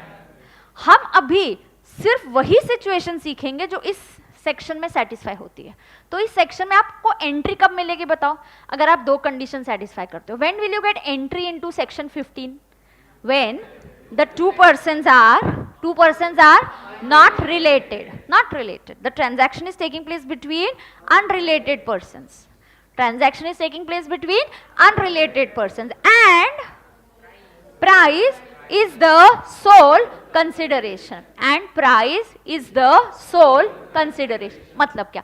You know, sometimes I can tell manufacturer, आप मैन्युफैक्चरर हो, मुझे कुछ पर्टिकुलर प्रोडक्ट चाहिए या मुझे कुछ बैग्स चाहिए, यू नो, या मुझे मेरे स्कूल के लिए पर्टिकुलर स्कूल बैग चाहिए, तो मैंने बोला कि देखो हमारा मटेरियल फिक्स्ड है, हम ऑल ओवर हमारा स्टैंडर्डाइजेशन है, ऑल ओवर इंडिया हमारी ब्रांचेस है, तो हमें स्टैंडर्डाइज है, सब जगह मटेरियल हम ही देंगे, उसी मटेरियल का बैग बनेगा, बना के दोगे? तो हाँ बना के देंगे। तो आपके लिए नॉर्मल से प्राइस आपके लिए कम हो जाएगा क्योंकि मटेरियल तो आपने उसको प्रोवाइड कर दिया। तो the price is not the sole consideration because हमने कुछ मटेरियल दिया तो कुछ और है, मतलब ये सीधा साधा ट्रांजैक्शन नहीं है, नॉर्मल वाला ट्रांजैक्शन नहीं, कुछ अलग है ना, तो उसके लिए कुछ अलग रूल्स बने रहे, तो वो वैल्यूएशन रूल्स में पड़ेंगे। हम नॉर्मल सिचुएशंस की बात कर रहे हैं, पहले नॉर्मल चीजें सीखो फिर कभी भी स्पेशल चीजों पे जाना। अगर कुछ हटके है, कुछ अलग है, तो हम वैल्यूएशन रूल्स में जाएंगे, नहीं तो हम नॉर्मल सिचुएशन में जाएंगे। तो नॉर्मल सिचुएशन क्या बोलता है? दो लोग हैं, दोनों के बीच में there is no relation, they are unrelated person and price, मतलब मैंने जितने पैसे दिए that's the only consideration I am giving you, मैंने और कुछ नहीं दिया, कहीं से तुमको मटेरियल प्रोवाइड कर दिया, या मैंने बोला कि पैकिंग के बॉक्सेस है ना मैं दूंगा उसमें ही करना, मुझे ये पर्टिकुलर कलर चाहिए या इस टाइप का मटेरियल चाहिए, ये लो material. Then price sole consideration नहीं है, मतलब उसमें कुछ तो मैनिपुलेशन होगा, कुछ लेस होगा, कुछ ऐड होगा, तो वो नहीं कंसिडर कर पाएंगे हम। So when do I get entry into section 15? When do I get entry into section 15? फटाफट बोलो। When price is when supply takes place between two unrelated persons and price is the sole consideration. शाबाश। 15(1) में आ गए, खत्म भी हो गया। 15(1) बोलता है ये दो कंडीशंस, कौन सी दो? कौन सी दो? Both the persons are supplies taking place between unrelated person, बरोबर, and price is the sole consideration. उतना ही सिर्फ ट्रांजैक्शन में वैल्यू हो रहा है, और कुछ लेन देन नहीं है, और कुछ नहीं है, सीधा तुम मुझे गुड्स दे रहे हो और मैं तुमको पैसे दे रहा हूँ, this is the only consideration that I am giving you, I am just giving you money and nothing else. Okay, अगर ऐसा हुआ तो ट्रांजैक्शन वैल्यू, ट्रांजैक्शन की वैल्यू ही हमारा वैल्यू ट्रीट किया जाएगा। ट्रांजैक्शन की वैल्यू, हम दोनों के बीच में ट्रांजैक्शन की क्या वैल्यू डिसाइड हुई है? 1 लाख, खत्म। 15(1) खत्म हो गया। अब 15(2) क्या बोलता है? 15(1) बोलता है ट्रांजैक्शन वैल्यू। क्या बोलता है ये? Transaction value. कब ट्रांजैक्शन वैल्यू होगा? जब आप दो कंडीशन सेटिस्फाई करोगे। अब 15(2) क्या बोलता है? 15(2) tells us there are certain incidental charges like packing, transportation, weighment charges, some taxes are paid, तो ये ऐड करना, ये ऐड नहीं करना, ये कौन बोलता है? 15(2). 15(2) टॉक्स अबाउट inclusions और exclusions. So transaction value is a starting point, उसमें inclusions है तो ऐड करने का, exclusions है तो वो ऐड नहीं करने का, और 15(3) बात करता है डिस्काउंट की। बस, तो मुझे आपको सिर्फ यही बताना है कि इस पे जीएसटी लगेगा या जीएसटी नहीं लगेगा, इस पे जीएसटी लगेगा या जीएसटी नहीं लगेगा, किस वैल्यू पे तुम जीएसटी कैलकुलेट करोगे। 15(1) मैंने बता दिया, 15(2) का भी मैं लॉजिक आपको बताती हूँ। Most of the times all these incidental charges are added because they are done before the supply, before the delivery of the goods, so they are a part of supply. कि उन goods पे testing करना, कभी कभी lab testing करना, अगर food है, food से रिलेटेड है, तो आपको लिखना पड़ता है इसमें क्या है क्या नहीं है, कैलोरीज। सो ज़रूरी होता है कि जब हम आपको ये गुड सप्लाई करें इस पर कुछ लैब टेस्टिंग करना पड़ता है, तो उसके टेस्टिंग चार्जेस अलग होते हैं। पैकिंग चार्जेस हम ऐड करेंगे, ट्रांसपोर्टेशन हम ऐड करेंगे। So most of the incidental expenses जो सप्लायर प्रोवाइड करता है रेसिपिएंट को बिफोर द सप्लाई, सप्लाई होने से पहले प्रोवाइड करता है, ये सब कुछ सारे इंसिडेंटल चार्जेस उस सप्लाई में ऐड करने पड़ेंगे। ट्रांसपोर्टेशन हो, पैकिंग हो, वेमेंट चार्जेस ना, क्या होता है, अगर आपने कभी हाईवे से ट्रैवल किया होगा, एक्सप्रेसवे जो है वहाँ पे देखा है आपने, इंडस्ट्रियल तराजू बोलते हैं, no there is a weighing scale, industrial weighing scale. Now industrial weighing scale, क्योंकि इंडस्ट्री के जो प्रोडक्ट्स होते हैं दे आर सो ह्यूज कि हमारे पास कोई इक्विपमेंट नहीं है उसको वे करने के लिए, तो बहुत एक्सपेंसिव एक वेइंग स्केल होता है, तो it has to measure in like huge KGs वगैरह में जो भी उसका मेजरमेंट होगा, टन्स में होगा, तो उसको काफ़ी सारा मेजरमेंट करने के लिए big industrial weighing scale is required. तो बहुत बार सप्लायर जो बोलता है ठीक है the goods have left from my factory, on the way हम वेइंग कर लेंगे, वहाँ से सर्टिफिकेट ले लेंगे जो भी मिलता है वेइंग का, और हम वेइंग चार्जेस पे करेंगे, बट जहाँ वहाँ के जो भी वेइंग चार्जेस है I am going to add it in the bill. Have I done this before giving you the supply? Yes. Am I supposed to do this for you as a part of supply? Yes. All this will be forming a part of supply. उसको add करके उस पर GST निकलेगा, हम उसको add करेंगे और फिर ही उसके ऊपर जीएसटी लगाएंगे।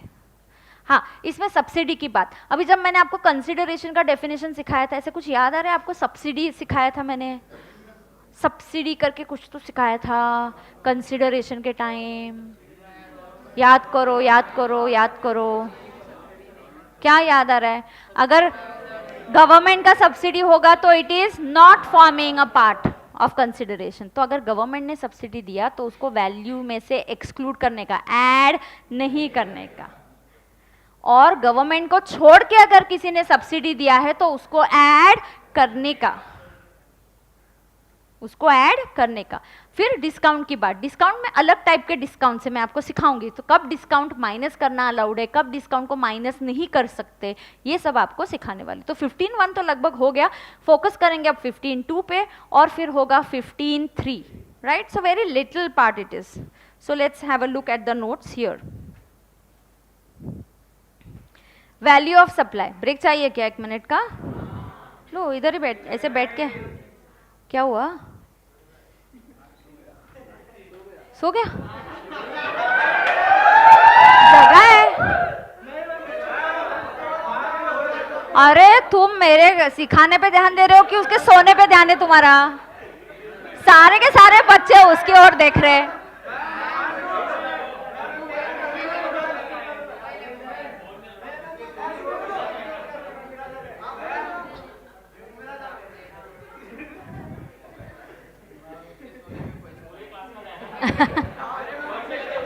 कौन बैटिंग कर रहा है? कौन कर रहा है बैटिंग?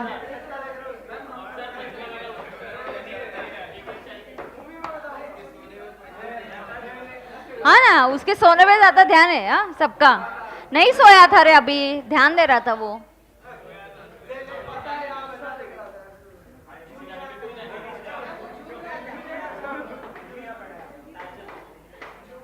ए, पता है ना तुझे मैंने क्या पढ़ा है?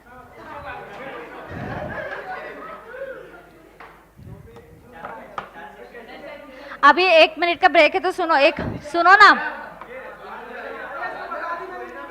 हाँ सुनो, मैं एक बात और क्या बोल रही हूँ, जो क्लास में 2-3 सिंगर्स है, तुम लोग गाना गाते हो, then there's that girl yesterday she sang, if she also wants to join, she ये भी सिंगिंग करती है, but I don't know, she never comes to sing, so you all can decide ना, एक दिन ऐसे प्रिपेयर करके आओ ना, हर एक जन एक स्टैंजा ऐसा साथ में तुम लोग गाओ, एक खत्म करता है and एक स्टार्ट करता है, so we'll have some fun in the class, so you all decide mashup के type, yes, so do that, decide and come ना, then one day you all can do, so 1 2 3 ये भी है, anybody else wants to join them can join, इसने भी गाना गाया था ना, हाँ, so if anybody wants to join, you can play what? तो लेके आना फिर, अरे मैं बोलती हूँ, तू लेके आना और ऑफिस में अपनी रख देना, मैं स्टाफ को बोल दूंगी, और फिर अपने क्लास के टाइम ऊपर लेके आना, लैपटॉप पे वो ऐप रहेगा ना कोई तो, हाँ सुन ना, खेलेंगे ना, सुनो, और कौन बजाता है म्यूजिक, कोई इंस्ट्रूमेंट? तू क्या प्ले करता है? सब? What do you play? So gate ना, सो एक जन डिसाइड करो, लेके आओ, so she will also, you will get it क्या? हाँ, it's not here, you not here, किसी के पास कीबोर्ड है क्या? बैंड बजाते हैं, किसके पास है keyboard? You will get it, it's is convenient for you to get it, so what you do, the day you get it, just tell me, text कर दो या स्टाफ को मेरा नाम बोल देना कि मैम ने यहाँ रखने को बोला है, तुम रख दो, ऑफिस में ही रहने दो, और फिर हम यहाँ पे लेके आएंगे, then whoever is playing the board keyboard will have that, so it's fun, so you do that. और कौन है? ये भी फिर कीबोर्ड प्ले करेगा, who else plays anything? Flute क्या आयु उठा रहे उसको?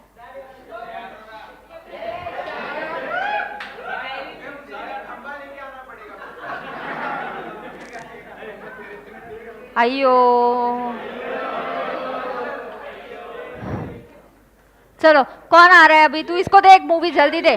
1 मिनट, उधर 3:15 हुए घड़ी में, एग्जैक्टली 5 मिनट्स में खत्म करो, मैं स्टार्ट करने वाली हूँ। चलो जल्दी आ जा। हाँ तू तो आ जा पहले यार, मैं जस्ट बैठी हूँ, मैं उठने नहीं वाली। तू इधर ही खड़े हो जाना, तू इधर ही खड़े हो जा। मूवी कौन सा दिया है उसको? मूवी किसने दिया है? वो तो आ गया, मूवी किधर है? मूवी कौन दे रहा है? दे दी? अच्छा दे दिए तो कर तू एक्टिंग अभी। ऐसा ऐसा क्या था? ये क्या है? हिंदी है? हाँ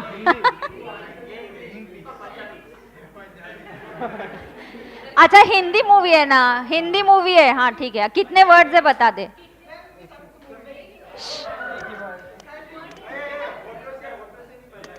हाँ है, बंद ठेव।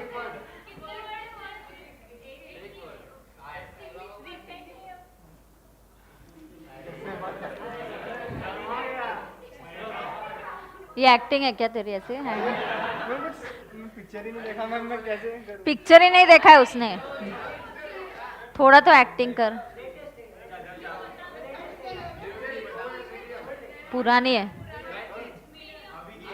हाँ मीडियम है।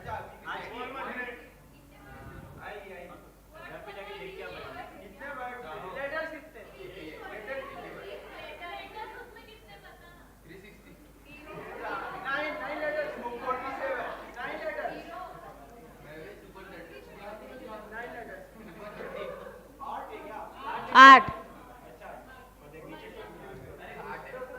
नो नो अच्छा ठीक है ना, चलो अभी 9 है, आगे बढ़ो चलो। हाँ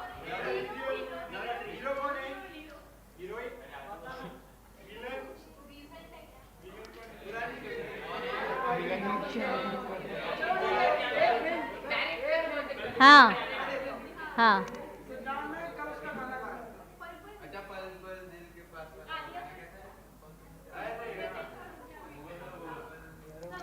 उसके गाने की वो स्टेप नहीं करते।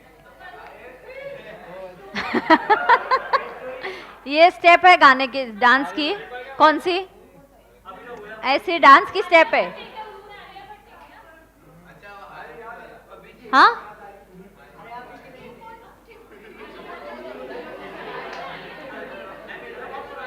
हाँ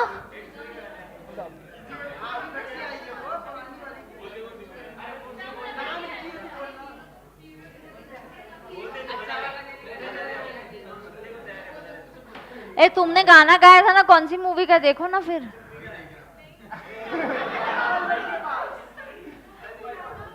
पल पल दिल के पास अभी रीमिक्स होगा ना, रीमिक्स होगा ना नया वो इसका गाना। मूवी पुरानी है।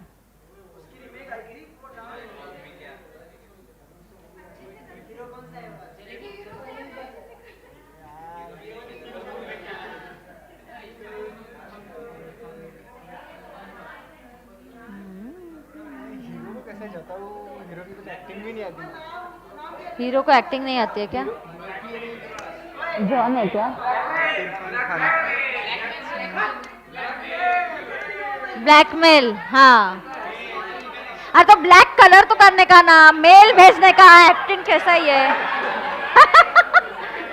ब्लैक ब्लैक बोलने का ना, ब्लैक। और मेल, मेल भेजा, इंटरनेट पे मेल भेजा। कुछ स्टार्टिंग में ऐसे नहीं किया था। और कोई दे रहा है क्या? दो जल्दी उसको। ये देख ब्लैकमेल, ब्लैक भी नहीं बोला।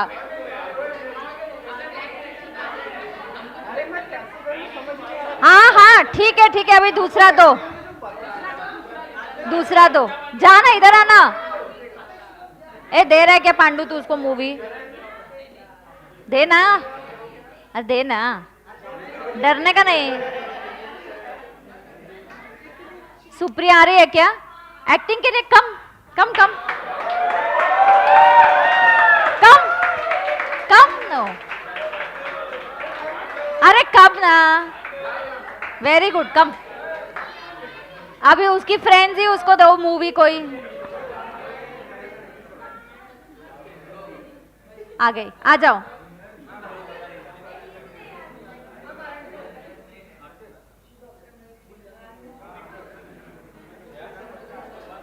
ओके क्या? हाँ आ जा। कम। हाँ बोल कर नाउ। नहीं नहीं मुझे मत बोल।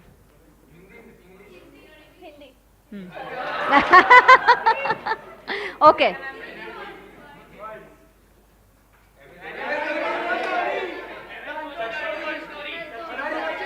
सचिन का ड्रीम। एक मिनट एक मिनट एक मिनट एक मिनट।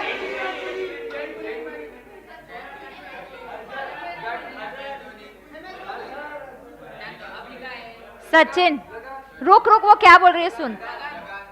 सुन ना वो क्या बोल रही। हाँ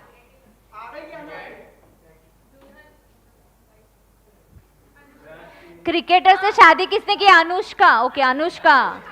अनुष्का की मूवी है। Okay but well done well done well done. अच्छे से किया। हाँ हाँ। अभी अनुष्का शर्मा की मूवी, कितने वर्ड्स है मूवी में?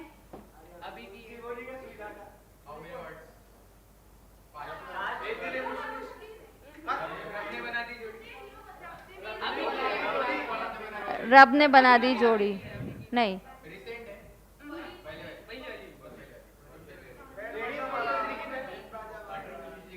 बैंड बाजा बारात में कहाँ है इतने? क्या? कौन सा? Take take take. Very good well done. एक क्या बोला मूवी का नाम? हाँ ऐसा मूवी था? ऐसा मूवी था? अच्छा डियर स्टूडेंट्स, पीछे घड़ी देखो। दे दिया उसको, दे दिया। तुझे तो पकड़ के ब्लैकमेल बोलता नहीं है इसको। आई इधर आ।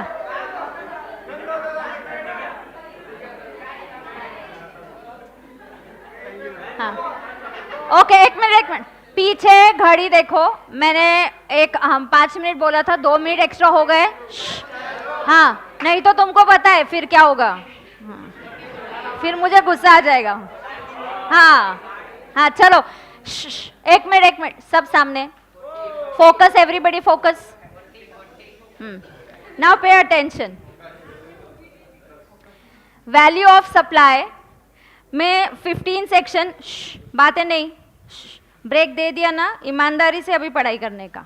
हाँ आज का वर्ड ईमानदारी है। ओके हाँ सब कुछ ईमानदारी से करेंगे, नहीं कल का बेईमानी नहीं। Value of supply, pay attention. Section 15 has 3 subsections. How many subsections? 3. There is 15.1, 15.2 and 15.3. 15.1 says कि transaction value को कब लेना है? Value of supply made to unrelated persons and price is the sole consideration. So कितनी conditions है यहाँ पे? लिखो. Yes. So 2 conditions. मेरे साथ आप लिखते नोट करते जाओ, लर्न करते जाओ, क्लास में ही खत्म करने का है. Yes. Come on, एकदम ब्रिलियंट बच्चे। 40 on 40, 40 on 40। हाँ हाँ 15.2। now section 15.2। 15.2 में इंक्लूजन्स और एक्सक्लूजन्स की बात करेंगे। जैसे एग्जाम्पल क्या है इंक्लूजन्स और एक्सक्लूजन्स के? Packing charges, transportation, subsidy. Example 1-2-3 आपको जस्ट एग्जाम्पल के लिए। एंड 15.3 में हम सिर्फ और सिर्फ डिस्काउंट के बारे में बात करेंगे। कुछ डिस्काउंट लेस करना अलाउड होता है और कुछ डिस्काउंट लेस करना अलाउड नहीं होता है। Yes now why value?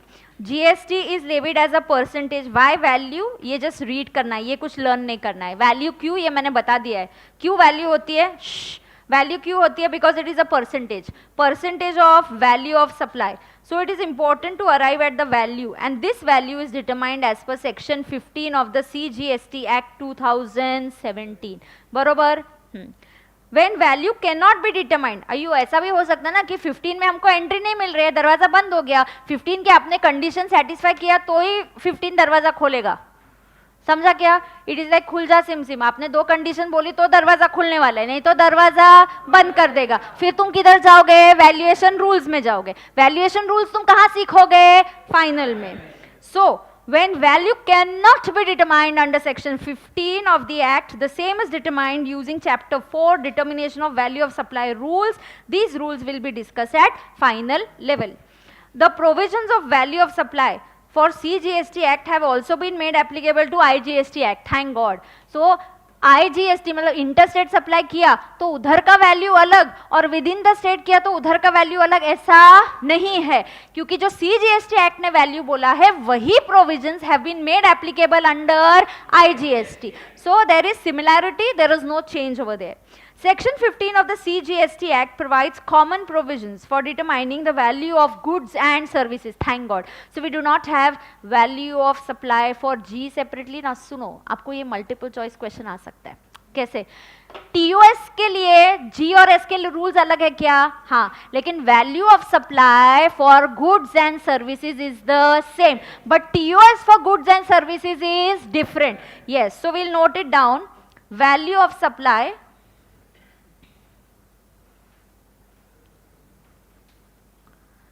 same for G oblique S, same है, but TOS for G is different and TOS for services is different. हमने अलग अलग सेक्शंस भी सीखे रे, रूल्स भी सीखे. TOS गुड्स के लिए अलग, TOS सर्विसेज के लिए अलग, ये सेक्शन 12 में, ये सेक्शन 13 में, और इसके लिए एक section 15. Value of supply for G and S is going to be the same. बरोबर? आगे transaction value as per section 15 मैंने बोल दिया. ट्रांजैक्शन वैल्यू इज टेकन, मतलब वैल्यू जो भी आपका ट्रांजैक्शन हो रहा है उसकी value, okay, that will be taken as the starting point of the value. That's the main value. If the supplies are to unrelated person and way price is the sole consideration, मतलब ये 2 condition satisfy होनी चाहिए. And word use किया बीच में. Supplies between, ये वाला point आपको learn करना चाहिए, ये बिल्कुल आपको लर्न होना चाहिए कि 2 कंडीशन सेटिस्फाइड होनी चाहिए. एक, ये 2 पर्सन जो है they are unrelated and there students, price is the sole consideration. Then value of supply क्या होगा? ट्रांजैक्शन की वैल्यू प्लस सर्टन एलिमेंट्स. ये प्लस सर्टन एलिमेंट्स हम सीखेंगे 15(2) में, और इसमें से कभी कभी डिस्काउंट माइनस होगा, ये सीखेंगे 15(3) में.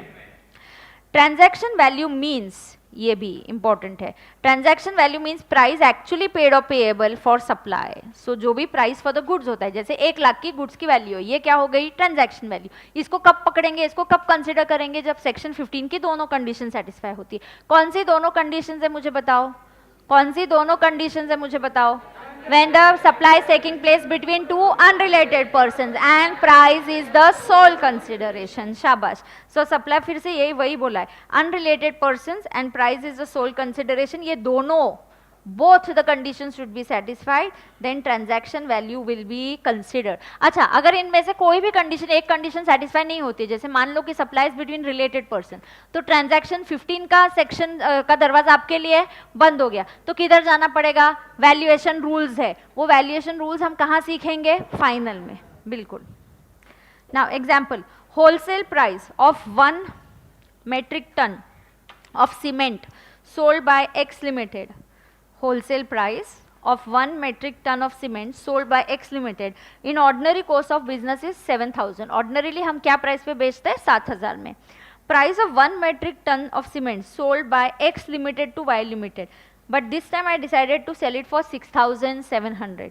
Now value of supply made by X to Y Limited is 6,700. नहीं, 6,700 ही आपकी वैल्यू होने वाली. भले ही आप नॉर्मली 7,000 में बेचते हो, ये आपका रेगुलर कस्टमर है, उसने बोल दिया अरे मैं ऑर्डर दे रहा हूँ, हर बार दे रहा हूँ, तो तुम बोलते हो ठीक है चलेगा, तुमको एक discounted price, for you I always have a lesser price. तो हमारी ट्रांजैक्शन की वैल्यू क्या है?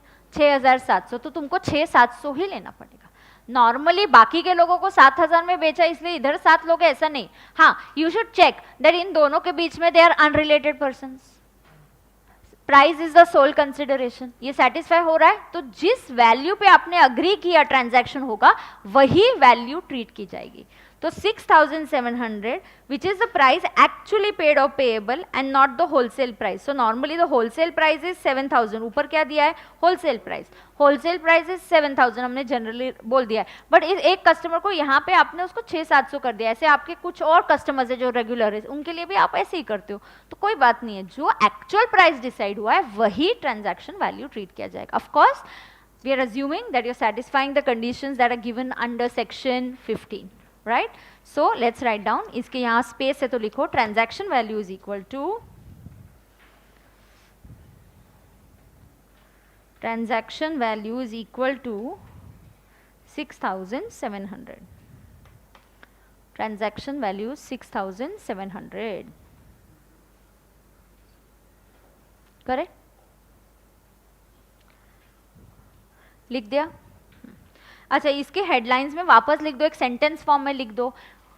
वी हैव वैल्यू ऑफ, एक मिनट, हाँ, value of supply, value of supply, value of supply rules are same for G and S. Value of supply rules are same for G and S. Value of supply rules are same for G and S. But क्या? But TOS is different for goods and different for services. But TOS is different for goods and different for services. But TOS is different for goods and different for services. बरोबर? तो transaction value वाला part हो गया. अब हमारे inclusions और exclusions की तरफ, this is section 15.2. Tick mark very very important. इसी पे सारे प्रॉब्लम्स बेस्ड होने वाले हैं, तो बिल्कुल ये लर्न करके जाना है. यहाँ पे बहुत सारे एग्जाम्पल्स मैं देने वाली हूँ, वो समझ के जाना है.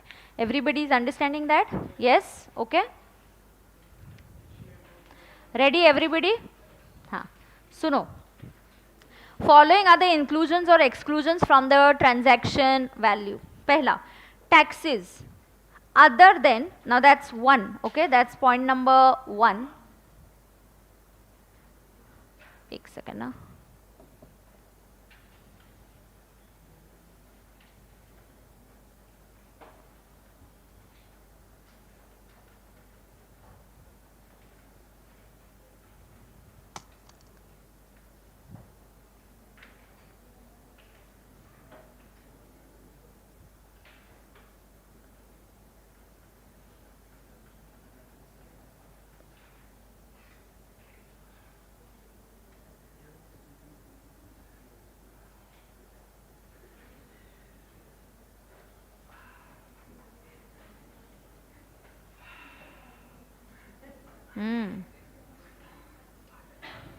Okay, listen now.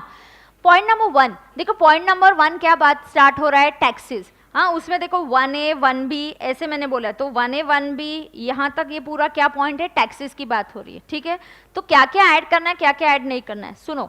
अगर taxes other then GST if charge separately, taxes other than GST if charged separately by the buyer they will be included in TV. मतलब मेरा बोलना है taxable value. मैंने शॉर्ट में टेबल में लिखा है, तो will be included in TV या TV. अच्छा, ऊपर दिया है देखो, TV is equal to taxable value दिया है देखो यहाँ पे. TV का मतलब क्या है? taxable value, है ना. so, कौन से टैक्सेस? अभी आप बोलोगे देखो टैक्सेस अदर देन GST, आपको याद आ रहा है जैसे टोबैको पे 2 टैक्सेस लगते हैं. टोबैको के मैन्युफैक्चरिंग पे क्या लगता है? एक्साइज. देखो, पहले एक्साइज ऐड होगा, फिर वैल्यू निकलेगी, उस पे जीएसटी लगेगा. क्यों? इसकी वजह से यहाँ पे प्रोविजन है विच सेज कोई भी टैक्स हो जीएसटी को छोड़ के हम ऐड करेंगे टैक्सेबल वैल्यू में, उसको ऐड करेंगे. स्टूडेंट्स, आपको एक चीज समझना है, मैं आपको टैक्सेबल वैल्यू पढ़ा रही हूँ, मतलब ऐसी वैल्यू जिसपे आप टैक्स कैलकुलेट करोगे. तो टैक्सेबल वैल्यू में क्या क्या ऐड होगा और क्या क्या ऐड नहीं होगा. तो अगर आपने 1 लाख के टोबैको के प्रोडक्ट्स है, उसके ऊपर आपने 10,000 का एक्साइज ड्यूटी लगाया है, तो जब हम जीएसटी कैलकुलेट करेंगे, should I calculated on 1 lakh और शुड आई कैलकुलेटेड ऑन 1,10,000? तो आई शुड कैलकुलेटेड ऑन 1,10,000. क्यों? ये 15.2 सेक्शन 15.2 बोलता है. क्या बोलता है 15.2? Taxes other then GST should be added. जल्दी जल्दी, taxes other than GST should be added in the taxable value. तो first Here GST and GST cess तो ऐड नहीं होगा, CGST कॉम्पनसेशन सेस ये नहीं ऐड होगा, बट बाकी कुछ है तो वो डेफिनेटली ऐड होगा. Now here let's understand. So GST वाले टैक्सेस ऐड नहीं होंगे. GST बोलो, CGST, IGST, उसका सेस. अरे GST कैलकुलेट करने को GST ऐड करेंगे क्या? नहीं, तो ऑब्वियसली GST ऐड नहीं होगा. दूसरा, if other taxes are billed separately. Now for instance, if supplier of goods pays municipal tax in relation to goods being supplied and bills the same separately, such taxes will form a part of taxable value. Now two examples I'll give you. Okay. Now यहाँ पे example 1, tobacco. लिखो मेरे साथ. Tobacco rupees 1000. Add excise duty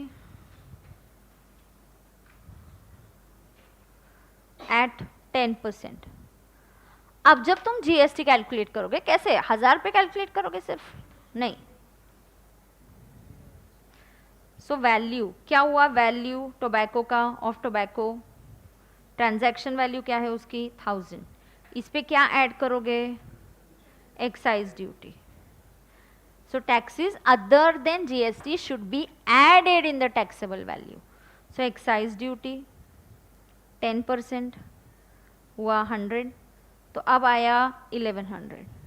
so 1100 will be treated as the taxable value for calculation of GST. लिखा क्या सबने?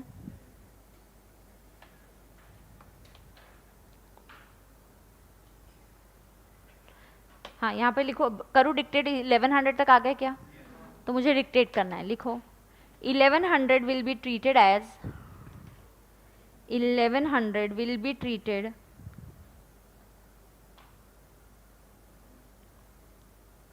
as taxable value for GST calculations. For GST calculations, 1100 will be treated as taxable value for GST calculations. क्यों? हमने खुद से अपनी मर्जी से ये रूल नहीं बनाया. क्यों बनाया ऐसा? सेक्शन 15(2) क्या बोलता है? ऑल टैक्सेस, मेरे साथ सब रिपीट करेंगे, all taxes other than GST should be added in the taxable value. All taxes other than GST should be added in the taxable value. इसलिए ऐड किया. ऐसा कौन बोलता है? सेक्शन 15(2). कौन से एक्ट का? CGST act 2017. बरोबर. नोट, अभी अमेंडमेंट आया है, ये कुछ अभी जून 2019 को आया है. Kerala flood cess has been levied on supply of goods और सर्विसेज और both. This has been levied under section 14 of the Kerala finance bill 2019. The value of supply, such supply shall be determined as per section 15. While determining the value, the cess shall not be included. अभी केरला के लिए government ने एक additional cess लगाया था, तो वो जो additional cess, not all places, there were certain places जहाँ पे ये लगाया था, तो केरला फ्लड बिल करके एक उन्होंने पास किया और वहाँ पे डिसाइड हुआ कि हम सेस लगाएंगे. और ये because there was huge destruction, students, tremendous destruction there, people have lost absolutely everything there.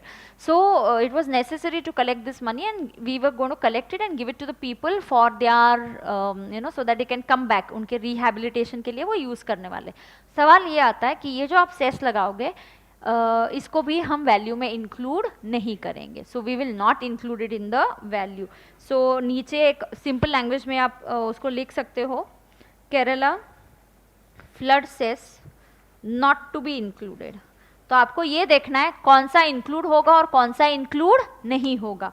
So Kerala flood cess not to be included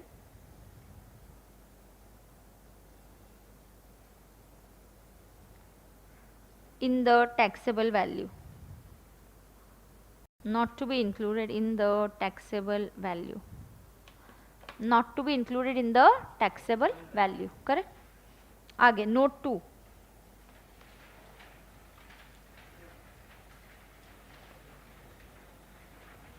अच्छा स्टूडेंट सुनो ना, एक मिनट और एक बात.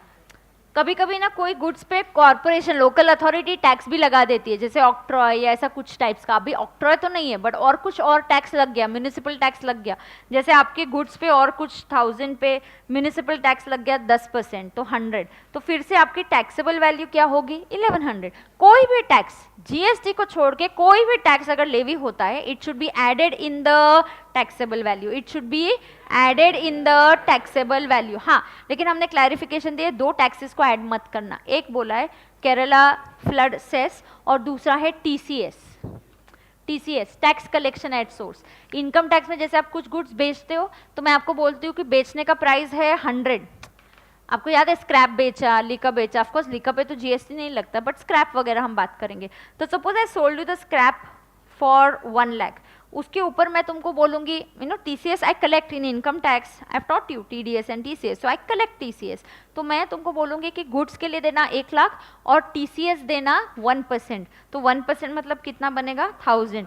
अब जब जीएसटी लगाएंगे, GST will be levied on 1 lakh, क्योंकि TCS is not to be included in taxable value, क्योंकि टीसीएस ये एक ट्रांजैक्शन करने के लिए गवर्नमेंट ने बोला है कि इसको टैक्स लगाना है, बट ये सप्लाई का एक पार्ट नहीं है, this is not a part of supply. तो एक क्लैरिफिकेशन आया है, नोटिफिकेशन आया है कि टीसीएस को नहीं लगाना है ना। वेट, वो नोट पढ़ूंगी, उसका एग्जाम्पल भी डिक्टेट करती हूँ, कोई बड़ी डिफिकल्ट बात नहीं है, हम कंक्लूजन भी कर लेंगे एंड में ना। देखो यहाँ पे केरला वाला फ्लड हो गया। Note, if the supplier pays municipal tax but does not charge the same separately, even then such tax will form a part of taxable value because he has factored such tax in the cost. देखो, मैंने municipal tax पे किया, bill में अलग से नहीं दिखाया, अलग से नहीं दिखाया, मैंने उसको कॉस्ट में मेरे इंक्लूड कर ही दिया होगा, I must have factored it. जब कोई भी आप टैक्सेस हम लेवी करते हैं, प्रोडक्ट्स पे कुछ भी एडिशनल हम लेवी करते हैं, हम किधर ऐड करते जाते हैं, कॉस्ट में, फिर उस पर प्रॉफिट आता है, ओवरहेड्स आते हैं, फिर प्रॉफिट आता है, फिर हम बेचते हैं। तो अगर मैंने सेपरेटली नहीं दिखाया मतलब वो इनडायरेक्टली इंक्लूडेड हो ही चुका है, तो वैसा कोई फर्क नहीं पड़ता। It is clarified that for the purpose of determination of value, TCS under the provisions of income tax would not be included as it is a interim levy and does not have the character of tax। मतलब हम बोलते हैं एक interim levy है, TCS किस चीज़ पे tax है? कुछ भी नहीं, it just tax collected at source. Government ने जस्ट लगाया, जैसे कुछ लोग टैक्स बीच में कलेक्ट करके दे दे, म्यूनिसिपल टैक्स नहीं है, या excise on tobacco is a tax on manufacturing, it's not like a tax, it is just a collection that somebody is intermediary is doing for us. Okay, conclusion सुनो, 2 minute लिखना मत। GST से related taxes should I add और exclude them? Exclude, not to add. Okay, other taxes ओ add लिख देती हूँ, तो ऐसे ऐड और लेस ही करते, नहीं तो वो क्रॉस और माइनस का मीनिंग क्या समझेगा नहीं। अच्छा समझेगा ना, क्रॉस कर दिया, इसको ऐड नहीं करना है। Other taxes should be added. What about Kerala flood cess? पक्का not to be added. What about TCS? Not to be added. तो हो गया ये कंक्लूजन। जीएसटी वाले टैक्सेस हम ऐड नहीं करेंगे, अदर टैक्सेस हम ऐड करेंगे, जैसे टोबैको का एग्जांपल दे दिया, कभी म्यूनिसिपल टैक्स हो सकता है। टीसीएस हम ऐड नहीं करेंगे, केरला फ्लड सेस भी हम ऐड नहीं करेंगे। केरला सेस फ्लड सेस ये मॉड्यूल में कवर्ड नहीं है, बट ये नोटिफिकेशन आया हुआ है इसलिए मैंने कवर कर दिया है। टीसीएस वाला मॉड्यूल में है कवर्ड, क्योंकि वो काफ़ी पहले आया था तो मॉड्यूल ने कवर कर दिया था। ठीक है, सो ये नोट करो। ऊबर बोला ना, टोबैको, एक्साइज, म्यूनिसिपल टैक्स, हाँ यही है ना, यही है और कुछ नहीं है। म्यूनिसिपल टैक्स अगर कोई लगाता है तो हाँ।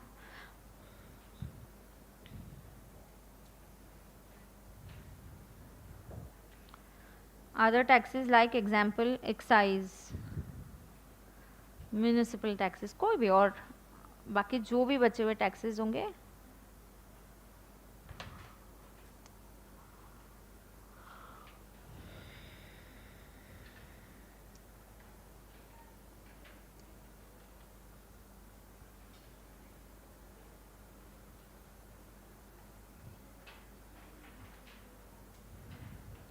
डन है।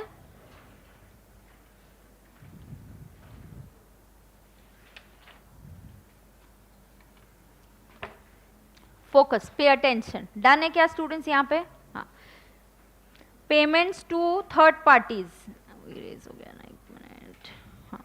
Payment to third parties by recipient on behalf of supplier. Students आपको याद है मैंने बोला आपने पेमेंट यहाँ पे किसको किया, थर्ड पार्टी को, सप्लायर को नहीं किया। किसको किया पेमेंट, थर्ड पार्टी को। चलता है क्या, हाँ चलता है, वो भी एक कंसिडरेशन का पार्ट है। Now let's understand, a supplier may need to incur various expenses, okay, a supplier may need to incur various expenses in order to make a particular supply of goods. In normal course, he would pay these amounts and they would form a part of value that he charges from the customer. However, even if customer makes direct payment of some of the liabilities to the third parties and the supplier does not include it in his bill, it would still form a part of value. I'll tell you what, I'll give you with the example. You know, ये institute का एक favourite adjustment है। वैसे ना students देखो उनको ज़्यादा choice भी नहीं है, वैल्यू ऑफ सप्लाई बोला तो गिन चुन के 4 या 5 है, 15 में एक 7-8 के ऊपर तो है ही नहीं, तो रिपीटेडली वही एडजस्टमेंट्स आती है। टैक्स इंक्लूड करना है, गवर्नमेंट सब्सिडी, नॉन गवर्नमेंट, ये वाला थर्ड पार्टी, ये एक फेवरेट स्टैंडर्ड प्रॉब्लम्स होते हैं, वही आएंगे क्योंकि है ही इतनी 4-5 कंसेप्ट, पूछ के वही पूछेंगे और क्या पूछेंगे। So now understand here, see you should know one thing, wait, where to write, I'll just see, एक second. Example, any amount that the supplier is liable to pay but has been incurred by the recipient and not already included. Okay, now listen, सुनो, देखो यहाँ पे एक supplier है और recipient है। Normally payment consideration कौन देता है, सी कहाँ जाता है, रेसिपिएंट से लेके सप्लायर तक कंसिडरेशन जाता है। बट समटाइम्स रेसिपिएंट में पे टू अ थर्ड पार्टी, क्या ये भी कंसिडरेशन माना जाएगा? यस, ये भी कंसिडरेशन ही माना जाएगा और इसको टैक्सेबल वैल्यू में इंक्लूड करना पड़ेगा, इसको टैक्सेबल वैल्यू में इंक्लूड करना पड़ेगा ना। उसका एक एग्जांपल पहले आप समझ के लो, मैं लिखती हूँ और फिर मैं आपको टाइम देती हूँ, understand it first. Now let's read this example very carefully, एकदम देखो। Grand Biz contracts with ABC company, so Grand Biz contracts with ABC company to conduct a dealers meet. तो क्या कंडक्ट करना है, dealers meet, okay. In furtherance of this, Grand Biz contracts with vendors to deliver goods services like water, soft drinks, audio system, projector, catering, flowers etcetera at the venue at the stipulated dates. यहां तक फिर से ये 3 lines पढ़ लो, यहां तक, at the stipulated dates at the stipulated price.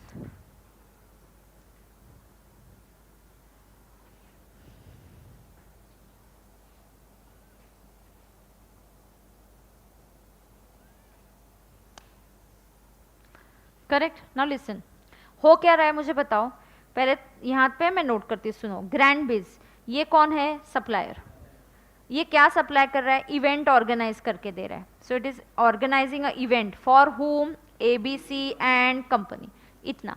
तो ग्रैंड बिज को काम मिल गया, कंपनी एबीसी कंपनी बोला हमारा एक डीलर्स मीट होने वाला है, प्लीज तुम पूरा इवेंट ऑर्गेनाइज करो। ठीक है, वो खुश हो गया, वो बोलता है ठीक है मुझे भी आगे मेरे सारे वेंडर्स को कांटेक्ट करना पड़ेगा। तो उसने फूल वाले को बुलाया, केटरिंग वाले को बुलाया, उसने सॉफ्ट ड्रिंक वाला है, सबको कांटेक्ट किया और सबको बोला ये वेन्यू है, आपको ये काम करना है। आगे की story, grand biz is liable to make this payments. तो इन सब कॉन्ट्रैक्टर्स को, फूल वाले को, केटरर को, डेकोरेटर को, सॉफ्ट ड्रिंक वाले को पेमेंट करने का काम किसको है, ग्रैंड बिज, बरोबर। अब देखते हैं आगे। हाउएवर ये देखो, एक soft drink supplier wants the payment on delivery. जिस दिन इवेंट है सॉफ्ट ड्रिंक, उस दिन वो डिलीवर कर रहा है, अर्ली मॉर्निंग वो लेके आया। वहां पे एबीसी के लोग हैं, तो वो बोलता है मुझे पेमेंट तो अभी चाहिए। सॉफ्ट ड्रिंक वाले का ऐसे ही रहता है, they don't give you credit. Actually ऐसा होता है, that industry doesn't give credit at all. वो पैसे पहले लेते हैं और बाद में आपको डिलीवर करते हैं। कुछ इंडस्ट्रीज में ट्रेंड होता है, तो सॉफ्ट ड्रिंक में ऐसा ट्रेंड है, तो वो तुमको डिलीवर करेगा। तो एबीसी का वहाँ पे कोई तो स्टाफ खड़ा है, आपको फोन करते हैं, अरे ऐसे ऐसे हुआ है इवेंट का, ये सॉफ्ट ड्रिंक वाला है, वो बिल मांग रहा है, पैसे दे रहा है। अरे हाँ हाँ, वो मेरा ना रह गया आपको बोलना। ग्रैंड बिज बोलते हैं हाँ एक काम कर दो ना, आप पेमेंट कर दो, फिर मुझे उतना पेमेंट आप कम कर देना। अब मेरे हाँ, एबीसी ने क्या बोला, एबीसी ने बोला ठीक है हम पेमेंट कर देंगे। तो ग्रैंड बिज उसको रिक्वेस्ट करता है कि एबीसी तुम्हारा स्टाफ है ना, तुम्हारे पास 7,000 कैश है क्या? वो बोलता हाँ है। तो प्लीज एक काम करो ना, तुम पेमेंट कर दो मेरे बिहाफ पे, फिर आगे जब हमारा बिलिंग और हिसाब किताब होगा तब उतना पेमेंट तुम मुझे कम करना।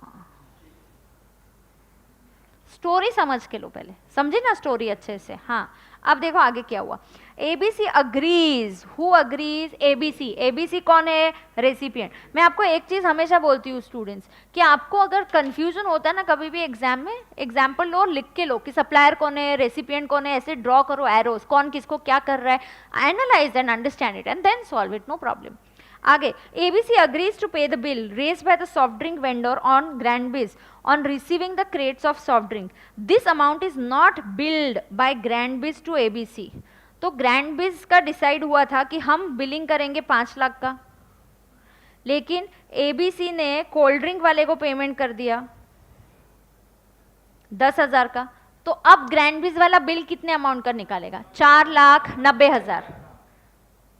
सो अब जब ग्रैंडबिज ने बिल निकाला, जब इनवॉइस रेज किया टू एबीसी, उन्होंने इनवॉइस रेज किया 490। अकाउंटेंट बोलता है सर आपने 490 का बिल क्यों रेज किया? मेरे पास तो कोटेशन है, मेल है, हमने तो 5 लाख डिसाइड किया है। तो बोलते हैं अरे हाँ 5 लाख ही डिसाइडेड है, लेकिन उन्होंने अपने बिहाफ पे 10,000 का पेमेंट सॉफ्ट ड्रिंक वाले को कर दिया है, तो फिर से हम थोड़ी लेंगे वो पेमेंट। भले तुम बिलिंग 490 का करो, जीएसटी तुमको 5 लाख पे ही देना पड़ेगा। मतलब ना जीएसटी को कैसा पता चलेगा, वो बात नहीं हो रही है यहाँ पे। प्लीज ऑलवेज अंडरस्टैंड, पहले तुम टेक्निकली और लीगली स्ट्रेट हो जाओ, get your thing straight, that exactly legally technically tax किस पे लगता है? 5 लाख पे। फिर वो जीएसटी ऑफिसर को कैसा पता चलेगा, वो बात की बात है। Okay, now understand here. जब यहाँ पे जब मेरा टैक्सेबल वैल्यू होगा ये 490 प्लस अगर आपने इसको 10,000 दिया, ये भी इंक्लूड होगा। मतलब मैंने क्या इंक्लूड किया? When recipient paid that 10,000 to a third person on behalf of the supplier. Supplier कौन है? ग्रैंडबिज। रेसिपिएंट कौन है? एबीसी। थर्ड पार्टी कौन है? कोल्ड ड्रिंक वाला। एबीसी का इवेंट चल रहा है, एबीसी के यहाँ वो सॉफ्ट ड्रिंक वाला आया, लेट आया, मे बी ग्रैंडबिज वाला कोई स्टाफ रुक रुक के चला गया, वो बोला अभी तक आया नहीं, मुझे दूसरा काम है, मुझे जाना है, किसी डेकोरेटर को बुला के आना है या केटर के यहाँ जाके कुछ चेक करना है, दूसरा काम है मुझे। तो यहाँ पे एबीसी का स्टाफ था, तो आपने उसको रिक्वेस्ट कर दिया तुम पेमेंट कर देना, कर दिया उसने।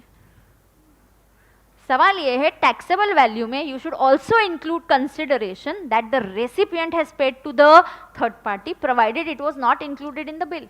अगर तुमने बिलिंग बराबर 5 लाख का कर दिया तो सवाल ही नहीं आता है। बरोबर है क्या? हाँ, 490 प्लस 10। पता है आपको, ये ग्रैंडबिज की बुक से पता नहीं चलेगा, एबीसी की बुक से पता चलता है। अगर स्क्रूटिनी एबीसी के बुक्स का हो रहा है तो बोलेगा अरे तुमने 10,000 दिया इवेंट ये सॉफ्ट ड्रिंक के लिए, जीएसटी वगैरह का क्या है, लेकिन बिल तो ग्रैंडबिज के नाम पे था, तब पता चलेगा। अच्छा, फिर ग्रैंडबिज का सब दिखा जाएगा और पता चलेगा। तो जरूरी नहीं कि हर चीज आपकी बुक से पता चले। किसी और की स्क्रूटिनी करते वक्त अगर आपका कुछ पकड़ा गया तो आपको भी नोटिस आती है, सीधी बात। ओके, तो आप क्या करोगे अभी? ड्रॉइंग क्या करोगे? पहले ये करो, चलो जल्दी करो, कर रहे जल्दी लिख।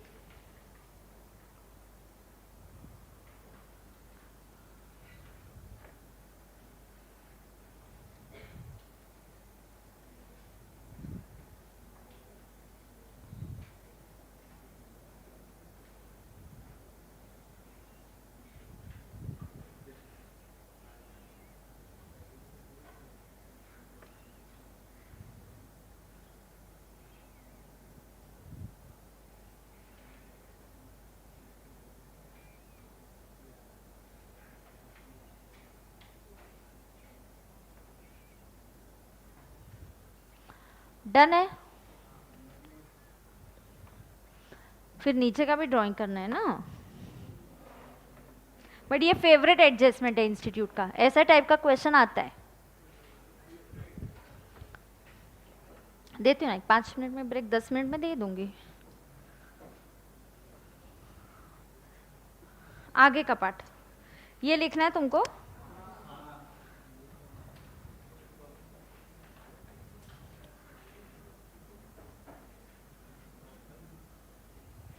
कोल्ड ड्रिंक वाला is the third party.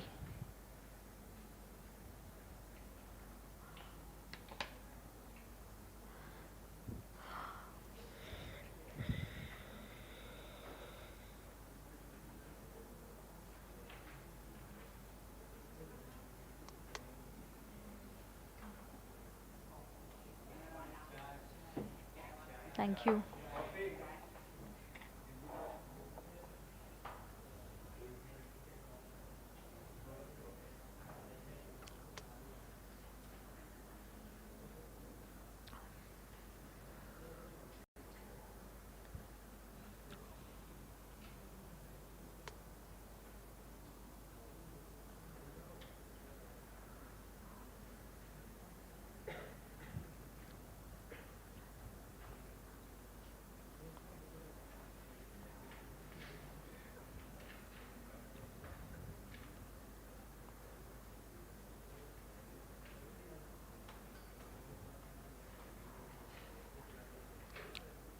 Done है बच्चा लोग? लिखा?